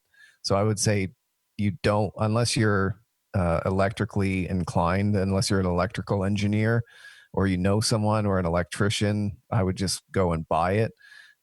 Super simple. If you are inclined in terms of doing this kind of stuff, you need to put you need to put a 100,000 ohm resistor in line.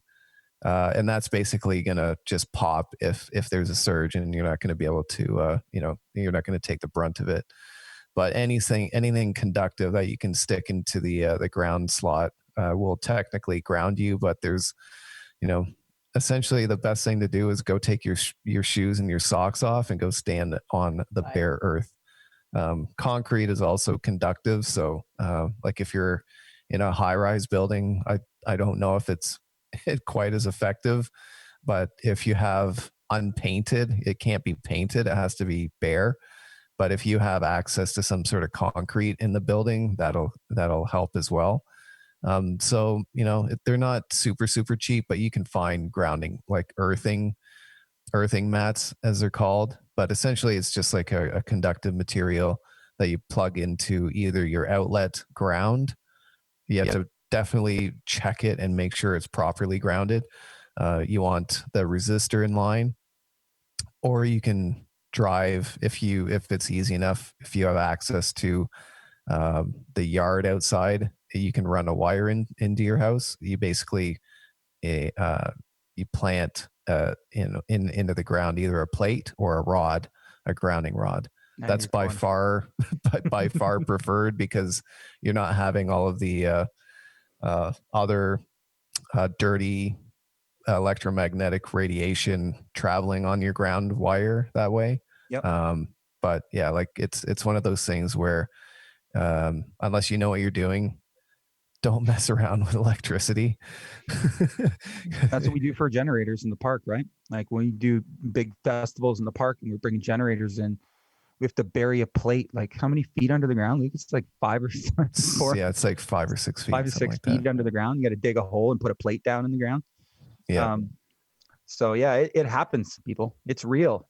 We do it all the time. It happens. You just don't know it. But yeah, and your house will have a grounding, like either it's grounded to plumbing, which goes deep into the ground, correct, or it's got a rod or a plate. That's typically water pipe. Yeah. Actually, my uncle, my late uncle, most of my uncles were electricians. So, and actually, just quick funny aside, the most memorable gift I ever got, I was probably around 10 years old as well, and my uncle gave me just a box of electrician supply, like boxes, like electrical boxes and outlets and all kinds of stuff. And, my parents don't know this, but sorry, mom and dad. But yeah, one of the first things I figured out was how to shock yourself really bad, and how to and how to you basically never want to touch the the hot and the neutral directly together, because you're basically welding at that point. So I learned some pretty memorable lessons. Can you do an episode called "What We Never Told Our Mothers"? Oh wow! Man. Only if you're on the episode. Yeah. as soon as I figure out how to filter who can watch and who can't. But I think that's probably enough. Amazing. But yeah, so and that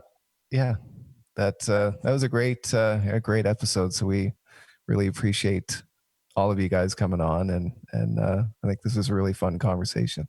Absolutely. And for everybody watching, if you have any additional questions, I know there's going to be lots of people watching this episode going forward. So if you have questions, please feel free to post them. Certainly, I'm not sure how often Kristen and Miriam are watching, but I know that Leslie's watching often. And so if you guys want to post your questions even after the episode is done airing, I'm sure the girls will get back to you and connect with you in some way, shape, or form. Or if your questions are for me or Luke specifically, especially about all of the incredible information that he shared tonight about electromagnetic radiation and frequency and fields and all that stuff. If you have any questions for Luke, please feel free to reach out. As I'm sure you can already tell, he loves talking about it. So yeah, post your questions and we'll get back to you. And yeah, incredible episode 7. Thank you so much, girls, for coming on. Luke, thank you so much for being on this journey with me, as we do in each and every episode. Thank you. Everyone, live, learn, love, and be a better human each and every day. Be well, everybody. Thank you. Thank you. Thank you. Bye, guys.